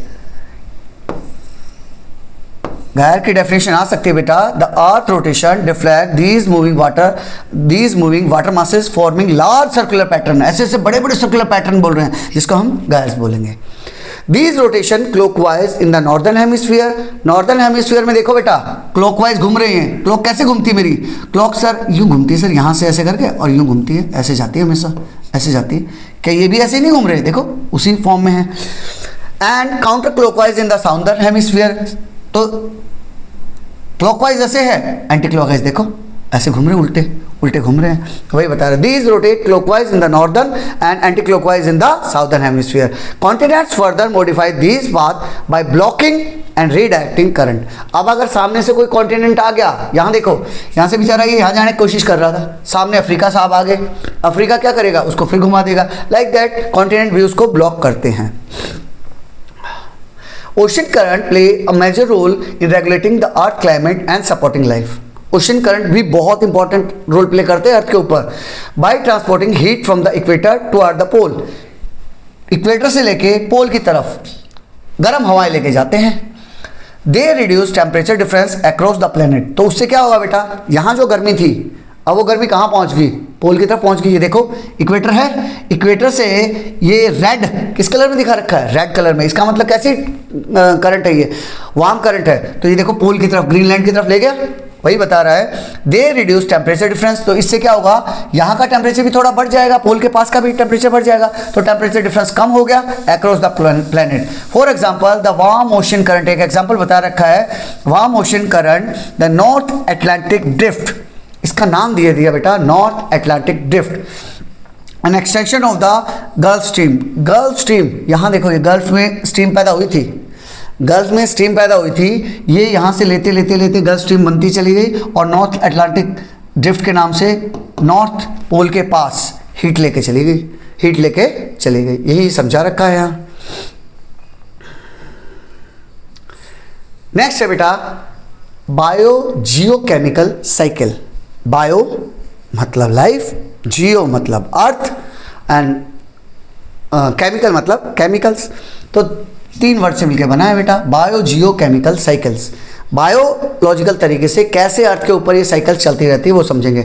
living organism constantly exchange matter and energy, हम चैप्टर के शुरुआत से पढ़ते आ रहे हैं, जो भी लिविंग ऑर्गेनिज्म हैं एक्सचेंज करते हैं क्या बेटा, मैटर करते हैं और एनर्जी विद द जो दूसरे सब्सटेंस है, क्या, air, water, soil and rock के साथ। जो भी जिंदा चीज़ें हैं एनर्जी और मैटर वो एक्सचेंज करते हैं। जितनी भी डेड ऑर्गेनिज्म है, जो डेड ऑर्गेनिज्म मत बोलो उसको, एयर, वाटर, सॉइल वगैरह के साथ एक्सचेंज करते हैं। तो हाँ sir, this continuous interaction between the non living को क्या बोलते हैं, abiotic, and living substances. Living substances मतलब बायोटिक, जिसमें जिंदा है, जिसमें बायो है, जिसमें लाइफ है, एबायोटिक जिसमें कोई लाइफ नहीं है। तो ये इंटरेक्शन जो हुआ कॉन्टिन्यूअस और the result in the transfer of matter energy across various sphere of the अर्थ, इसी के कारण ये इंटरेक्शन चलता रहता है। This process ensure that essential nutrients इसी प्रोसेस से जो एसेंशियल न्यूट्रिएंट होंगे, जैसे कि एसेंशियल न्यूट्रिएंट में क्या है बेटा, carbon, nitrogen, oxygen are recycle and remain available to support life on the earth. इन्हीं इंटरेक्शन के कारण बायोटिक और एबायोटिक के बीच में इंटरेक्शन होता रहता है। देखो समझो, मैं फिर समझा रहा हूँ। बायो मतलब जिंदा चीज़ें, जियो मतलब लाइफ, जियो मतलब अर्थ के ऊपर जो इन केमिकल्स का इंटरेक्शन हो रहा है, इन कार्बन, नाइट्रोजन, ऑक्सीजन का आपस में लेन देन हो रहा है, उसी के कारण ये साइकिल चलती रहती है। अभी हम कार्बन की साइकिल पढ़ेंगे, नाइट्रोजन साइकिल पढ़ेंगे, ऑक्सीजन साइकिल पढ़ेंगे। ये क्या है सर? बेटा एक बात बताओ, जब हम लोगों ने पढ़ाई की थी, या आपके पेरेंट्स ने पढ़ाई की थी, आपके ग्रैंड पेरेंट्स ने पढ़ाई की थी, तब भी नाइट्रोजन 78% था। हाँ सर, तब भी 78 था। आज आप पढ़ रहे हो, अभी 78 है। ऑक्सीजन तब भी 21% था, अब भी 21% है। कैसे भाई? हम इतना तो कंज्यूम कर रहे हैं ऑक्सीजन, तो घट नहीं रही क्या? हाँ सर, घट तो रही है। तो उसको कौन रिप्लेनिश कर देता है, कौन फिर से भर देता है? Through this oxygen cycle. Oxygen cycle चलती रहती है, मैं ऑक्सीजन को कंज्यूम करता हूँ, प्लांट फिर से ऑक्सीजन छोड़ देते हैं। इस टाइप से एक साइकिल चलती रहती है, वो उतना मेंटेन है। जैसे ही हम कुछ गड़बड़ करेंगे, जैसे अभी कार्बन डाइऑक्साइड में हमने रायता फैला रखा है, तो वहाँ क्या होगा, जब हम गड़बड़ करेंगे तो उससे कुछ इम्बैलेंस आ जाएगा, जो कि नहीं आना चाहिए, जिसके लिए अब हम काम करना शुरू कर दिए हैं और धीरे धीरे आप और हम मिलकर कर लेंगे। This cyclic movement of matter and energy between the abiotic and biotic component is called bio geochemical cycle. इसकी बेटा डेफिनेशन बता दी, 2 नंबर में आ सकती है। बायो जियोकेमिकल साइकिल क्या होगी बेटा? यही साइक्लिक मूवमेंट किसका? मैटर एंड एनर्जी का। किसके बीच में? एबायोटिक और बायोटिक कंपोनेंट के बीच में। उसी को हम बायो जियो केमिकल साइकिल बोलते हैं। तो सबसे पहली साइकिल कौन सी आ गई बेटा? Water cycle. वाटर साइकिल मैं गहराई में नहीं जाऊंगा अभी, क्योंकि मुझे पता है वाटर साइकिल आप कई बार पढ़ चुके हैं, क्लास 6 ऑनवर्ड्स आ रही है। हल्का सा बताएंगे, 7th क्लास में डिटेल में समझाया था, जहां हमने पढ़ा था बेटा इवापोरेशन के बारे में। क्या था बेटा? जहाँ भी वाटर बॉडी होगी, वहाँ से पानी इवापोरेट होगा, ऊपर चला गया। इवापोरेट होके वहाँ जाने के बाद क्या होगा? कंडेंस हो गया। कंडेंस मतलब आपस में जुड़ गया, छोटे छोटे वाटर वेपर्स मिलके उन्होंने वाटर ड्रॉपलेट्स बना ली। वाटर ड्रॉपलेट्स और बड़ी हुई, क्लाउड्स बन गए। ये क्लाउड बना दिया, यहाँ से क्लाउड बन गए। जब क्लाउड इतने बड़े हो गए कि अब वो एयर, यहाँ का एटमॉस्फेयर उन वाटर ड्रॉप्स को होल्ड नहीं कर पा रहा है, इतने बड़े हो गए, तो वो वाटर की फॉर्म में, जिसे हम रेन बोलते हैं, स्नो की फॉर्म में ऊपर से नीचे गिरते हैं। तो इसको हम क्या बोलते हैं? इस प्रोसेस को बोलते हैं प्रेसिपिटेशन। तो वही प्रेसिपिटेशन के थ्रू वो पानी जमीन पे आता है, स्नो के फॉर्म में माउंटेन्स पे आता है, जो वापस घूम फिर के वाटर बॉडीज में पहुंच गया। वाटर बॉडीज से होते हुए इन्फिल्ट्रेशन के थ्रू ग्राउंड वाटर में पहुंच गया, या फिर हमारी लेक्स, पॉन्ड, ओशन में पहुंच गया। पैरेलली ट्रांसपिरेशन भी होता रहता है। जितने भी प्लांट्स हैं, ग्रीन प्लांट्स हैं, वो क्या करते हैं बेटा? अपने लीव्स के थ्रू एक्सेस वाटर को एटमॉस्फेयर में इवापोरेट करते रहेंगे, जिसे हम क्या बोलते हैं? ट्रांसपिरेशन। तो इस तरह से आप देखोगे, यहाँ से जो साइकिल थी वो यूँ चलती रहेगी, और ये कई हजारों लाखों सालों से इसी टाइप से बेटा वाटर साइकिल चल रही है, वही हमें समझा रखा है। नेक्स्ट है कार्बन साइकिल। कार्बन साइकिल थोड़ी इंपॉर्टेंट है, वैसे भी आपके लिए नहीं है, तो अच्छे से डिटेल में समझेंगे इसको। कार्बन साइकिल क्या है बेटा? सेम ऐसे ही है साइकिल, बाइसाइकिल वाली साइकिल नहीं। एक पैटर्न बना हुआ है, जितना भी कंज्यूम कर रहे हैं उतना ही फिर से रिलीज हो जा रहा है, जितना कंज्यूम कर रहे हैं उतना रिलीज हो जा रहा है, तो उसकी क्वांटिटी वैसी ही मेंटेन है। Carbon forms the backbone of life. इस सेंटेंस का क्या मतलब है सर? बैकबोन ऑफ लाइफ के लिए इतना जरूरी है? बिल्कुल है भाई। एवरी प्रोटीन, जो हमारी बॉडी के अंदर प्रोटीन है, कार्बोहाइड्रेट है, फैट है, या फिर हमारा डीएनए का मॉलिक्यूल भी है, सबके अंदर कार्बन है। इंपॉर्टेंट है, इसीलिए तो बेटा जब हम केमिस्ट्री को गहराई में पढ़ेंगे तो केमिस्ट्री ऑर्गेनिक, इनऑर्गेनिक 2 पार्ट में डिवाइड हो जाती है। सोचो, कार्बन इतना ज़रूरी है कि उसने अपने नाम के लिए, अपने लिए एक अलग से ऑर्गेनिक केमिस्ट्री बना ली। अगर जहाँ भी हम कार्बन के बारे में पढ़ेंगे उसको ऑर्गेनिक केमिस्ट्री के अंडर में पढ़ते हैं, तो वो इतना इंपॉर्टेंट है कि भाई इतनी फॉर्म में मिलता है, अपने को हर जगह मिलेगा बेटा। तो वही बता रहा है, प्रोटीन, कार्बोहाइड्रेट, फैट, डीएनए हर जगह मिलेगा। इट सर्कुलेट कॉन्टिन्यूसली, ये सर्कुलेशन चलता रहेगा बिटवीन द एटमॉस्फेयर, एटमॉस्फेयर के अंदर किस फॉर्म में मिलता है अपने को? कार्बन डाइऑक्साइड के फॉर्म में मिलता है। बायोस्फीयर, बायोस्फीयर मतलब लाइफ वाली स्फीयर, प्लांट्स में और एनिमल में, हमारी बॉडी के अंदर है, बिल्कुल है सर, कार्बोहाइड्रेट, प्रोटीन, फैट इसी के तो बने हैं। जियोस्फीयर, अर्थ के अंदर भी मिलता है। अर्थ के अंदर कहाँ मिलता है बेटा? Carbonate rocks and fossil fuel के फॉर्म में। अर्थ के अंदर कहाँ मिलेगा बेटा? कार्बोनेट रॉक्स और या फिर फॉसिल फ्यूल, फॉसिल फ्यूल मतलब पेट्रोल, डीजल, उसके फॉर्म में मिलता है, such as coal and oil and the hydrosphere. और पानी वाले में मिलेगा सर? बिल्कुल मिलेगा बेटा। पानी के अंदर भी तो कार्बन डाइऑक्साइड मिली हुई है, और मैरीन शेल के अंदर वहाँ भी कार्बन डाइऑक्साइड है, तो अपने को वाटर के अंदर में मिलेगा। तो इसलिए ये थोड़ा सा टिपिकल है, समझते हैं one by one. In the fast cycle, अब कार्बन को उसने दो पार्ट में डिवाइड कर दिया बेटा, एक तो फास्ट साइकिल, एक स्लो साइकिल। फास्ट साइकिल वो जो कुछ जल्दी जल्दी हो जाए, कुछ सालों में हो जाए बस। स्लो साइकिल जो कई सैकड़ों साल लगा दे, कई हजार साल लगा दे, ऐसी साइकिल। दो साइकिल में डिवाइड कर दिया, जो धीरे धीरे हो रहा है, जो तेज तेज हो रहा है। तो तेज वाली कौन सी होगी? Which happens our day two year, कुछ दिनों से लेके कुछ ईयर्स में कंप्लीट हो जाएगी। Plants convert atmospheric carbon dioxide into glucose using sunlight. अब जो भी प्लांट्स हैं, प्लांट ये रहे बेटा, प्लांट क्या करेंगे बेटा? रेस्पिरेशन के थ्रू कार्बन डाइऑक्साइड रिलीज करते हैं, बिल्कुल करते हैं। Plants convert atmospheric carbon dioxide into glucose using sunlight through the photosynthesis. तो पहले तो क्या करेंगे बेटा? एटमॉस्फेयर की कार्बन डाइऑक्साइड, मेन रिसोर्स हम ये मानते हैं कि भाई ठीक है एटमॉस्फेयर में है, यहाँ से चलना शुरू किया, यहाँ से इसने प्लांट ने लिया, फोटोसिंथेसिस किया, फोटोसिंथेसिस में कन्वर्ट किया, फिर रेस्पायर किया, फोटोसिंथेसिस में कन्वर्ट किया, ऑक्सीजन छोड़ देगा। ऑक्सीजन प्लांट के काम आएंगे, वो कब पढ़ेंगे? जब ऑक्सीजन साइकिल पढ़ेंगे नेक्स्ट उसमें, तब। अभी फोटोसिंथेसिस के बाद ये खुद रेस्पायर भी करता है। ये बात देखो, कुछ बच्चों को मिसकॉन्सेप्शन है कि प्लांट सिर्फ फोटोसिंथेसिस करते हैं, नहीं, प्लांट दोनों काम करते हैं, फोटोसिंथेसिस भी करते हैं, रेस्पिरेशन भी करते हैं। जबकि ह्यूमन बीइंग क्या करते हैं? सिर्फ रेस्पिरेशन करते हैं। तो प्लांट रेस्पिरेशन कैसे करते हैं? जैसे हम करते हैं सेम ऐसे ही करते हैं। हम क्या लेते हैं? हम सर ऑक्सीजन अंदर लेते हैं, छोड़ते क्या है? कार्बन डाइऑक्साइड छोड़ते हैं। सेम ऐसे ही प्लांट्स भी ऑक्सीजन लेते हैं अंदर और कार्बन डाइऑक्साइड छोड़ते हैं। ये कार्बन डाइऑक्साइड छोड़ दी एटमॉस्फेयर में, ठीक है, छोड़ दी। कुछ बच्चों को कॉन्सेप्ट होता है बेटा कि सिर्फ वो फोटोसिंथेसिस करते हैं, कार्बन डाइऑक्साइड को तो ले लिया और छोड़ा क्या? सिर्फ ऑक्सीजन। नहीं, वो दोनों चीज़ छोड़ते बेटा। रेस्पिरेशन के दौरान तो कार्बन डाइऑक्साइड छोड़ेंगे और फोटोसिंथेसिस के दौरान ऑक्सीजन छोड़ेंगे। तो रेस्पिरेशन के दौरान उन्होंने कार्बन डाइऑक्साइड छोड़ दिया, बिल्कुल छोड़ दिया। Carbon dioxide is release back into the atmosphere through the process of respiration, respiration से छोड़ दिया। Animals eat plants and other animal. अब जो भी एनिमल होगा वो क्या करेगा बेटा? प्लांट्स को खाएगा या फिर किसी दूसरे एनिमल को खाएगा।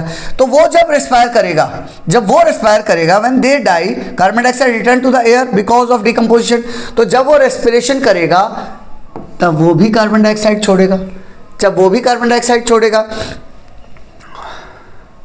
और जब ये मरेंगे, जब प्लांट मरेंगे या फिर एनिमल मरेंगे, carbon dioxide return to the air because of decomposition. तो ये एनिमल मरा या फिर ये प्लांट मरा, दोनों के दोनों डिकम्पोज होके क्या बन जाएंगे? फिर से कार्बन डाइऑक्साइड बन जाएंगे, फिर भी कार्बन डाइऑक्साइड बन के, ये देखो ये प्लांट है, इसको डिकम्पोजिशन के थ्रू। तो ये समझ में आ गया मुझे, ये समझ में आ गया मुझे, फोटोसिंथेसिस समझ में आ गया मुझे, डिकम्पोजिशन समझ में आ गया। डिकम्पोजिशन में चाहे कोई भी बेटा प्लांट हो, कोई भी एनिमल हो, वो डिकम्पोज होकर कार्बन डाइऑक्साइड में पहुंच जाएगा। इन द स्लो साइकिल, अब स्लो साइकिल पे चलते हैं, which happens over billion of year, कई लाखों साल लग जाते हैं। Dead plant and animal gate buried. तो जब डेड प्लांट और एनिमल जब दब जाते हैं तो क्या बन जाएंगे बेटा? कोयला बन जाएंगे, गैस बन जाएंगे, ऑयल बन जाएंगे, नहीं बन जाएंगे? इसी तरह से फॉसिल फ्यूल बनते हैं। जब वो फॉसिल फ्यूल को ये पंप स्टेशन से मैंने बाहर निकाला और उनको फैक्ट्रीज में यूज़ कर लिया, गाड़ी चलाने के लिए यूज़ कर लिया, तो जो भी इनसे आउटपुट निकलेगा वो क्या होगा बेटा? कार्बन डाइऑक्साइड होगा। कम्बशन ऑफ फॉसिल फ्यूल को जब मैं जलाऊंगा तो वो फिर से कार्बन डाइऑक्साइड में रिलीज हो गए। These fuel are burned to provide energy for various needs के लिए चाहिए। When fossil fuels are burned, जब fossil fuel burn होंगे, carbon is release back as carbon dioxide, वो फिर से कार्बन डाइऑक्साइड बन गए on a very short time scale. इसको बनने में तो कई लाखों साल बने, गैस, ऑयल या फिर कोयला बनने में कई लाखों साल बने। लेकिन जब मैंने पेट्रोल को गाड़ी में यूज़ किया, फैक्ट्री में यूज़ किया, तुरंत बहुत जल्दी वो कार्बन डाइऑक्साइड में कन्वर्ट हो गया। वही बता रहा है। उसके बाद ये देखो, समुद्र के अंदर, ओशियन के अंदर और एटमॉस्फेयर के अंदर कार्बन डाइऑक्साइड है, वो भी बेटा कॉन्टिन्यूसली इस टाइप से एब्जॉर्प्शन करते रहेंगे, वो भी इस टाइप से एब्जॉर्प्शन करते रहेंगे। वही यहाँ समझा रखा है। The atmosphere and the ocean water, atmosphere के जो कार्बन डाइऑक्साइड है और जो ओशियन वाटर का कार्बन डाइऑक्साइड है वो कॉन्टिन्यूसली एक्सचेंज करते रहते हैं carbon dioxide. The ocean water absorb atmospheric carbon dioxide to form carbonate, तो वो कार्बोनेट बना देगा and bicarbonate ion. Where as phytoplankton, phytoplankton क्या है बेटा, छोटे छोटे जानवर होते हैं, यूज दैम फॉर फोटोसिंथेसिस, जो कि इसके लिए ओशन के अंदर मिलेंगे, फोटोसिंथेसिस करेंगे उसी कार्बन डाइऑक्साइड का यूज करके। सब marine organism also use them to form shell. अपने को पता है ओशन के अंदर कुछ मैरीन ऑर्गेनिज्म रहते हैं जो अपनी शेल बनाते हैं, वो भी इसी कार्बन से ही बनाएंगे। व्हेन ऑर्गेनिज्म डाई, अब जब ये ऑर्गेनिज्म मर गए, ये अपना फाइटोप्लैंक्टन मर गया, तो ये भी तो फिर से डिकम्पोज हो जाएंगे।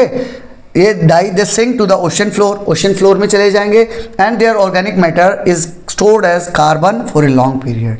तो समुद्र के नीचे जाके सेटल डाउन हो गए कार्बन की फॉर्म में। Human activities like burning fossil fuels and deforestation have raised atmospheric carbon dioxide by about 35% since 1960। अब यहाँ एक आपको ग्राफ दिखा दिया। इस ग्राफ के थ्रू आपको क्या समझा रहा है कि कार्बन डाइऑक्साइड जो कि वैसे तो ज़रूरी था, साइकिल मेंटेन करना ज़रूरी था, लेकिन जब ये ज़्यादा हो जाएगा तब भी हमारे लिए खतरनाक है, और जो कि एट प्रेजेंट हो रहा है। 1960 के बाद ये देखो 35% बढ़ गया। जो कार्बन डाइऑक्साइड का वो था बेटा, कार्बन डाइऑक्साइड की कंसंट्रेशन थी ppm पार्ट्स पर मिलियन। जब मैंने उसको ग्राफ पे रिप्रेजेंट किया 1960 के आसपास 320 के आसपास थी, ये पहुंचते पहुंचते 430 तक पहुंच गई है 2025 आते आते। कितना परसेंट इंक्रीज? 35% इंक्रीज। इतना भी नहीं चाहिए भाई, हमें इतना भी नहीं चाहिए। तो यही समझा रहा है कि भाई जितना हो सके हमें ई व्हीकल्स पे, अपना क्या बोलते हैं, सोलर पैनल्स पे, इन पे ट्रांसफ़र कर लेना चाहिए, ताकि जो कार्बन डाइऑक्साइड के कारण जो ग्लोबल वार्मिंग बढ़ रही है और जो उसके एडवर्स इम्पैक्ट आने शुरू हो गए हैं वो धीरे धीरे कम हो जाए। यहाँ यही समझा रहा है। नेक्स्ट आता है बेटा नाइट्रोजन साइकिल। कार्बन साइकिल पूरी समझ आ गई? बिल्कुल आ गई सर, बिल्कुल अच्छे से समझ आ गई। ठीक है, तो अब मूव करते हैं हम नाइट्रोजन साइकिल की तरफ। अब हम नाइट्रोजन साइकिल की तरफ मूव करते हैं। Nitrogen is essential element for the synthesis of protein and nucleic acid. हमें नाइट्रोजन की जरूरत कहाँ पड़ती है बेटा? प्रोटीन बनाने के लिए या फिर न्यूक्लिक एसिड बनाने के लिए, सभी लिविंग ऑर्गेनिज्म में। Living organism, plants, human beings. Plants को नाइट्रोजन चाहिए, बिल्कुल चाहिए, हमें चाहिए, हमें भी चाहिए सर, बिल्कुल चाहिए। इवन माइक्रोब्स को भी चाहिए। द लार्जेस्ट रिजर्वोयर, रिजर्वोयर का मतलब बेटा स्टोर, भाई सबसे बड़ा स्टोर कहाँ मिलता है अपने को? Is in our atmosphere. Nitrogen कहाँ है बेटा? एटमॉस्फेयर के अंदर है। सबसे ज़्यादा कहाँ है?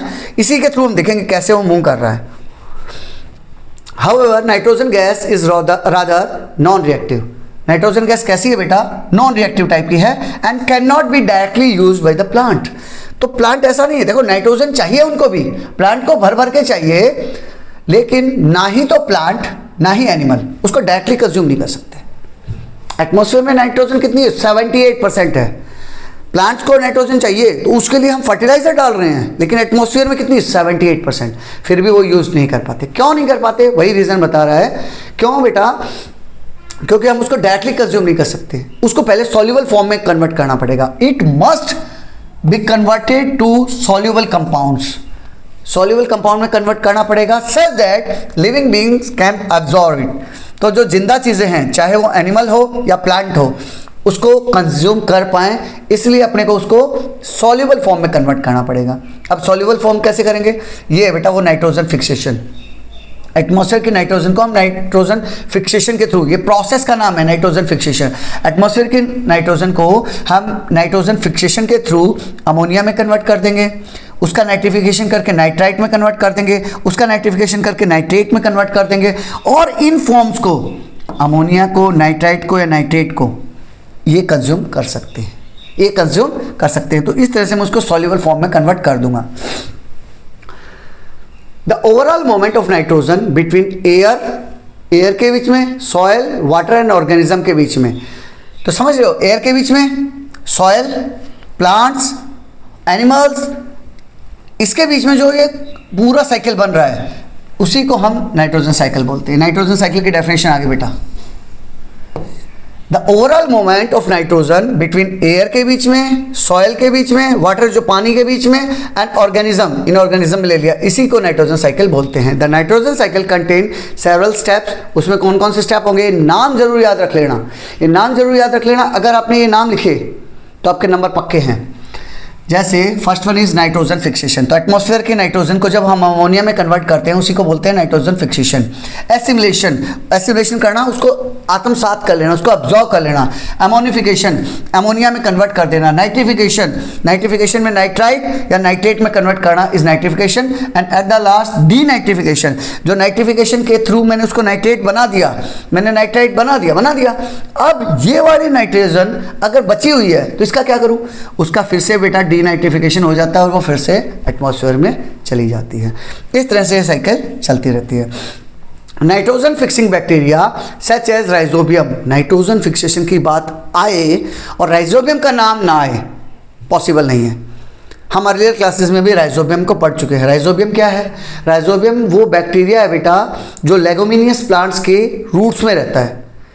रूट्स में रह के क्या करेगा, एटमॉस्फेयर के नाइट्रोजन को नाइट्रोजन फिक्स करने में हेल्प करता है, उसको कन्वर्ट कर देगा सॉल्युबल फॉर्म में, उसको कन्वर्ट कर देगा। सिम्बायोटिक रिलेशनशिप रखता है वो प्लांट्स के साथ, प्लांट की जड़ों में रहेगा, प्लांट के लिए नाइट्रोजन पैदा कर देगा और प्लांट उसको क्या दे देगा, उसको फूड दे देगा। तो राइजोबियम की बात कर रहा है जो कि लेगुमिनियस प्लांट में रहता है, और दूसरा एजोटोबैक्टर की बात कर रहा है इन द सॉइल, जो कि मिट्टी में रहता है। Convert atmospheric nitrogen into ammonia, atmospheric nitrogen को ये दोनों के दोनों अमोनिया में कन्वर्ट कर देते हैं, जिसको हम क्या बोलते हैं, नाइट्रोजन फिक्सेशन। नाइट्रीफाइंग बैक्टीरिया, अब यहां से बता रहे हैं, nitrifying bacteria like Nitrosomonas converts ammonia into nitrite, ammonia को नाइट्राइट में कन्वर्ट कर देगा, while Nitrobacter converts nitrite into nitrate. वो क्या करेगा बेटा, नाइट्राइट को नाइट्रेट में कन्वर्ट कर देगा। This process is known as nitrification, इसी प्रोसेस को नाइट्रिफिकेशन बोलते हैं। इनके सिंबल बड़ा अच्छे से याद कर लेना बेटा, क्योंकि जिस बच्चे ने सिंबल के साथ लिखा ना उसको 1 नंबर एक्स्ट्रा मिलेगा। Plants assimilate these nitrogen compound from the soil, plants क्या करेंगे, एसिमुलेट कर लेंगे, अपने अंदर आत्मसात कर लेंगे, उसको समा लेंगे अपने अंदर। These nitrogen compound from the soil, soil से। Whereas animal obtain nitrogen by consuming plants, animal क्या करेगा बेटा, उन प्लांट्स को खा लेगा, उन प्लांट्स को अपने अंदर खा लेगा, प्लांट्स को खा के ही हमारा काम चल रहा है। और अदर एनिमल्स, या फिर किसी दूसरे एनिमल को खा लेगा, अगर वो कार्निवोरस है तो किसी हर्बिवोरस को खा लेगा। When plants and animal die or produce waste, वो जब भी मरेंगे, अब उनके अंदर नाइट्रोजन पहुंच गई, तो या जब भी वो वेस्ट छोड़ेंगे, वेस्ट मतलब गोबर वगैरह जो छोड़ते हैं, डंग छोड़ेंगे, उस डंग में भी नाइट्रोजन होगी जो कि बाद में कन्वर्ट हो जाएगी, या फिर जब वो मरेंगे और वो डिकम्पोज होंगे। When plants and animal die or produce waste, जब वो मरेंगे या फिर वेस्ट पैदा करेंगे। Decomposer like bacteria and fungus, तो बैक्टीरिया और फंगस मिलकर क्या करेंगे बेटा, उस ऑर्गेनिक मटेरियल, उसके अंदर जो ऑर्गेनिक मटेरियल है, जो उनके अंदर न्यूट्रिएंट्स है, उनको सिंपल सब्सटेंसेस में तोड़ देंगे, सिंपल सब्सटेंसेस में तोड़ देंगे अमोनिया वगैरह में। This process is known as ammonification, इसी प्रोसेस को क्या बोलते हैं, अमोनिफिकेशन। डीनाइट्रीफाइंग बैक्टीरिया, अब एक और बैक्टीरिया आगे, जैसे कि pseudomonas convert some nitrate back into the nitrogen gas, वो क्या करेंगे, डीनाइट्रिफिकेशन कर देंगे। क्या करेंगे बेटा, जो नाइट्रेट होंगे उनको फिर से नाइट्रोजन गैस में कन्वर्ट कर देंगे। इसी प्रोसेस को हम डीनाइट्रिफिकेशन कहते हैं, जो नाइट्रिफिकेशन का उल्टा, नाइट्रिफिकेशन का उल्टा डीनाइट्रिफिकेशन कर देंगे। इस तरह से ये बैलेंस चलता रहेगा। दिस कंप्लीट्स द साइकिल, इस तरह से साइकिल कंप्लीट हो जाएगी। And maintain a balance of nitrogen in the ecosystem. इसी कारण से जो मैंने बताया कि जब आप पढ़ रहे हैं तब भी 78%, जब मैं पढ़ रहा था तब भी 78%, जब मेरे पेरेंट्स पढ़ रहे थे तब भी 78% ही था। तो इस तरह से साइकिल 78% वाली कंटिन्यू मेंटेन रहती है। Lightning also contribute to the fixation of nitrogen oxide, lightning भी उसको फिक्स करने में हेल्प करती है। यहाँ वही समझा रखा है कि कैसे लाइटनिंग हेल्प करती है। अब इसका ये साइकिलिंग वाले पार्ट का लास्ट पार्ट आ गया, ऑक्सीजन साइकिल। ऑक्सीजन साइकिल ना पढ़े भाई, हमने कार्बन साइकिल पढ़ लिया, नाइट्रोजन साइकिल पढ़ लिया, अब ऑक्सीजन साइकिल तो बुरा मान जाएगा भाई, बिना ऑक्सीजन के कैसे सांस लोगे? तो ऑक्सीजन साइकिल तो पढ़ते हैं, बनता है भाई ऑक्सीजन का पढ़ना, पढ़ते हैं। सबसे इंपॉर्टेंट है, वही बता रहा, सबसे इंपॉर्टेंट है, अराउंड 21% है बेटा एटमॉस्फेयर के अंदर। It is an essential component of most biological molecules. जितने भी हमारे बायोलॉजिकल, हमारे अंदर के जहाँ भी लाइफ है वहाँ के अंदर के जो मॉलिक्यूल्स हैं, जैसे कि carbohydrate, protein, nucleic acid and fats, उन सब के अंदर ऑक्सीजन मिलेगी आपको। Oxygen also consist in combined form in the earth crust. Earth के क्रस्ट के अंदर भी अपने को ऑक्सीजन मिलेगी एज मेटल ऑक्साइड, ऑक्साइड की फॉर्म में, मेटल के साथ मिला हुआ होगा, मेटल ऑक्साइड, ऑक्सीजन है ये, ऑक्साइड का मतलब, एंड मिनरल्स के अंदर, and the air as carbon dioxide, और एयर में भी कार्बन डाइऑक्साइड, कार्बन डाइऑक्साइड, तो ये भी तो ऑक्सीजन ही है भाई। तो ये अपने को इतने फॉर्म में मिलता है। While discussing the oxygen cycle, we focus on processes that regulate the oxygen level in the atmosphere. Atmosphere में कौन कौन सी प्रोसेस उस ऑक्सीजन को मेंटेन रखती हैं वो समझते हैं। Organism like plants and animal use oxygen for respiration. सबसे पहले बात करते हैं ऑक्सीजन एटमॉस्फेयर में रिजर्वायर है, ये रिजर्वायर मतलब जहाँ से कहानी शुरू होती है। एटमॉस्फेयर के अंदर अच्छी खासी ऑक्सीजन है, 21% ऑक्सीजन है सर। वहाँ से एनिमल क्या करेगा बेटा, रेस्पिरेशन के लिए यूज़ करेगा। जैसे मैंने बताया था, प्लांट वाला याद करो, प्लांट भी रेस्पायर करेगा, प्लांट भी रेस्पायर करेगा, प्लांट अपने लिए अब्जॉर्ब करेगा। इधर एनिमल ने रेस्पायर किया तो उसने छोड़ा क्या, कार्बन डाइऑक्साइड छोड़ा। जो कार्बन डाइऑक्साइड छोड़ा वो किसके पास गया, प्लांट के पास चला गया। प्लांट उस कार्बन डाइऑक्साइड को यूज करेगा for the process of photosynthesis, for the process of photosynthesis. और फिर क्या करेगा बेटा, ये वापस ऑक्सीजन को रिमूव कर देगा। कार्बन डाइऑक्साइड को कंज्यूम किया, ऑक्सीजन को रिमूव कर दिया, जो कि फिर से एटमॉस्फेयर में चली गई। ठीक है, यहां तक समझ आ गया। This balance between consumption and production circulate oxygen between the atmosphere, land, ocean and living organisms sustaining life across all sphere of the earth। इस तरह से ये सिस्टम बना रहता है। हाँ, ये रह गया हमारा। तो जो एटमॉस्फेयर के अंदर ऑक्सीजन है वो जलने के लिए, भाई इंडस्ट्री के अंदर कुछ भी हम जला रहे हैं, कुछ भी हम प्रोडक्शन करें किसी टाइप का भी, अगर मैंने वहाँ कोई भी कंबशन किया यानी कोई चीज़ जलाई तो मुझे ऑक्सीजन की जरूरत पड़ेगी। ऑक्सीजन को मैं कंज्यूम करूँगा, ठीक है करिए। फैक्ट्री में कंज्यूम कर लिया, फैक्ट्री ने क्या किया, कंज्यूम तो ऑक्सीजन किया, छोड़ेगा क्या, वेस्ट छोड़ेगा भाई, वेस्ट। वेस्ट क्या है, कार्बन डाइऑक्साइड। वही कार्बन डाइऑक्साइड फिर से प्लांट के पास जाएगा, प्लांट फिर से फोटोसिंथेसिस के थ्रू उसको ऑक्सीजन में कन्वर्ट करता रहेगा। इस तरह से ये साइकिल यूँ चलती रहेगी, ये साइकिल यूँ चलती रहेगी। आज से नहीं, मिलियन ऑफ ईयर से चलती आ रही है। अब है human impact on earth processes. Earth के ऊपर जितनी भी प्रोसेस पढ़ी हमने, तो अभी हमने ग्लोबल वार्मिंग के बारे में डिस्कशन किया, और गहराई में जाएंगे हम, ग्लोबल वार्मिंग की और गहराई में जाएंगे। तो जो ह्यूमन बीइंग है बेटा, ये एक एनिमल है, ये तो क्लियर है। हाँ सर, एनिमल है, क्लियर है। तो जो कोई दूसरे, अगर हम किसी भी फूड चेन या फूड वेब की बात करें, तो मैंने बताया था आपको, पिछले चैप्टर में हम डिस्कशन कर चुके हैं, अगर मैं एक भी इंसेक्ट को निकाल लूँ, इवन एक मच्छर को भी एक फूड चेन से निकाल लूँ, तो उसका भी एक इम्पैक्ट पड़ेगा लाइफ के ऊपर। लेकिन ह्यूमन बीइंग सबसे वाइजेस्ट होने के बावजूद, सबसे स्मार्ट होने के बावजूद इतना डिस्टर्ब कर रहा है ना बेटा, इतना डिस्टर्ब कर रहा है अर्थ के प्रोसेस को, क्या पूछो ही मत। इस चैप्टर को आपकी बुक में ऐड करने का यही प्रोसेस पर्पस है, ताकि आप लोग ये समझ पाए कि हमें अर्थ को अच्छे से वाइजली यूज़ करना है, ताकि फ्यूचर जनरेशन भी यहाँ सस्टेन कर सके। ये चीज़ समझाने की कोशिश कर रहा है।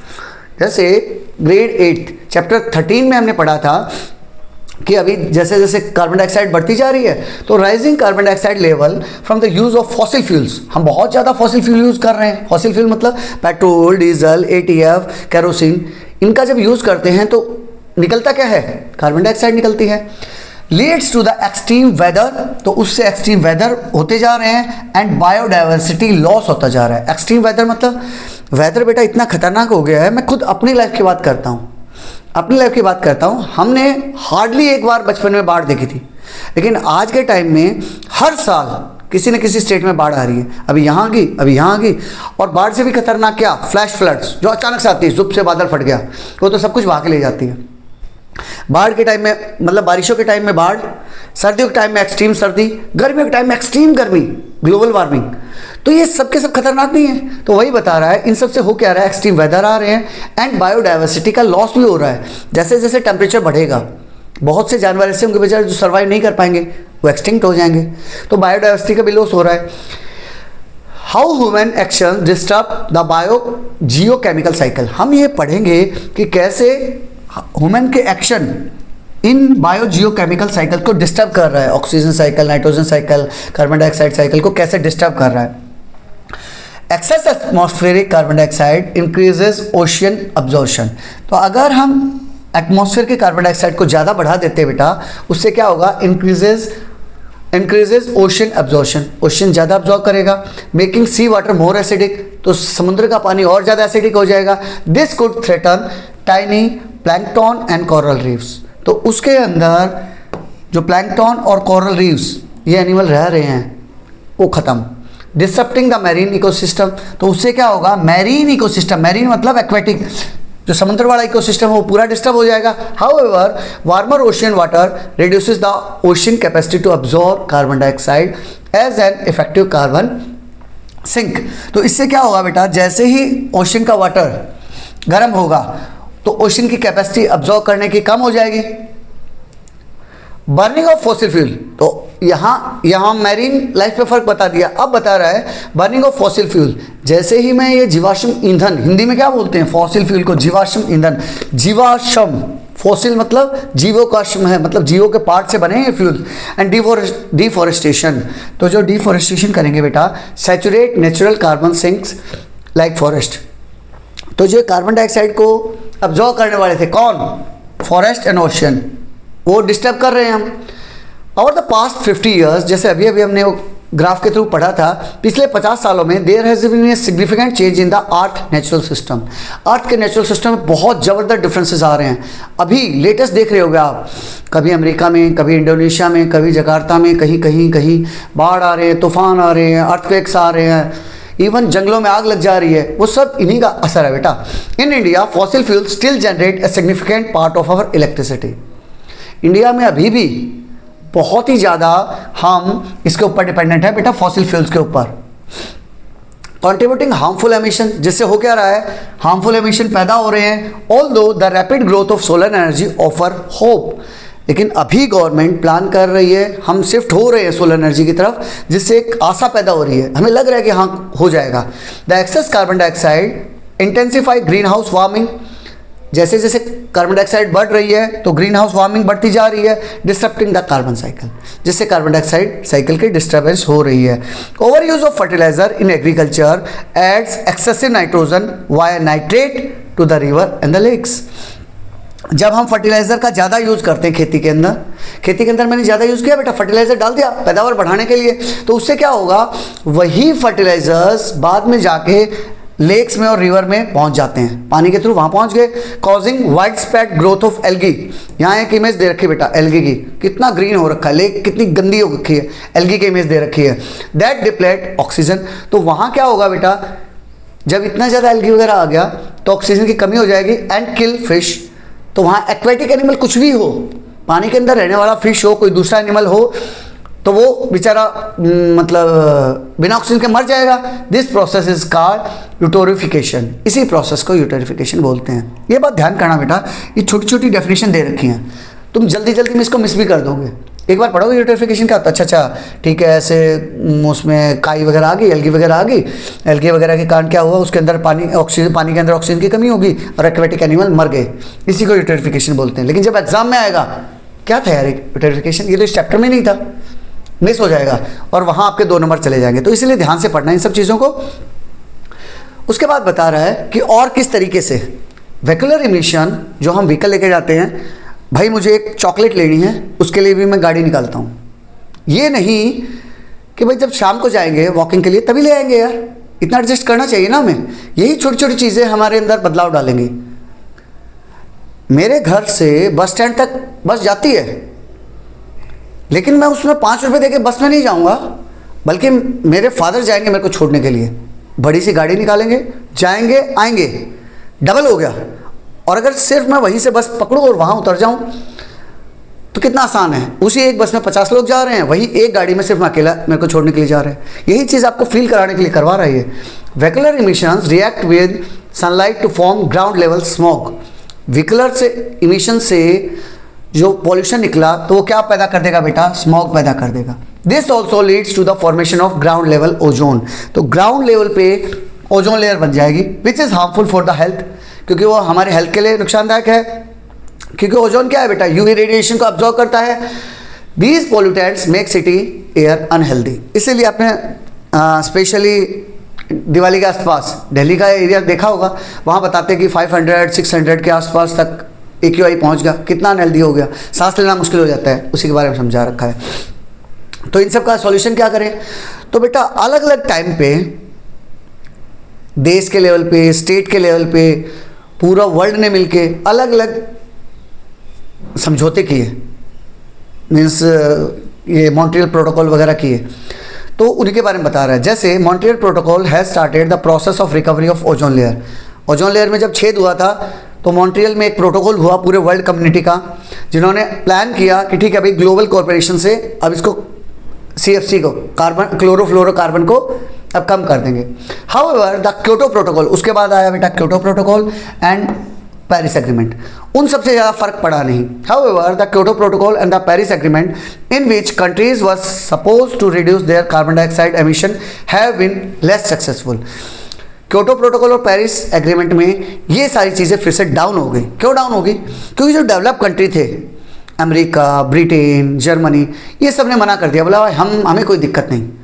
क्यों, क्योंकि ऑलरेडी वो डेवलप हो चुके हैं, उनके पास पैसा है, उनके पास रिसोर्सेज है, इसलिए ये सब धीरे धीरे डाउन हो गया। तो अब एज ए होल वर्ल्ड जब तक हम अलग अलग देशों में बटे रहेंगे तो हम इसका परमानेंट सॉल्यूशन नहीं कर सकते, हम इसका परमानेंट सॉल्यूशन नहीं कर सकते।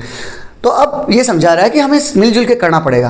Conserving energy and energy resources, switching to renewable energy resources. तो अब हमें क्या करना चाहिए बेटा, जो रीन्यूएबल एनर्जी सोर्सेज, रीन्यूएबल जिनको रिन्यू कर सकते हैं, ऐसे सोर्सेज जैसे विंड एनर्जी है, सोलर एनर्जी है, उसकी तरफ हमें शिफ्ट करना चाहिए। प्लांटिंग ट्रीज, हमें ट्री प्लांट करनी चाहिए। सेविंग वाटर, पानी को बचाना चाहिए। एंड प्रैक्टिसाइजिंग सस्टेनेबल फार्मिंग, ऐसी फार्मिंग करें can help restore the balance, जिससे कि बैलेंस बना रहे। इसी के साथ यहाँ आपका चैप्टर खत्म हुआ।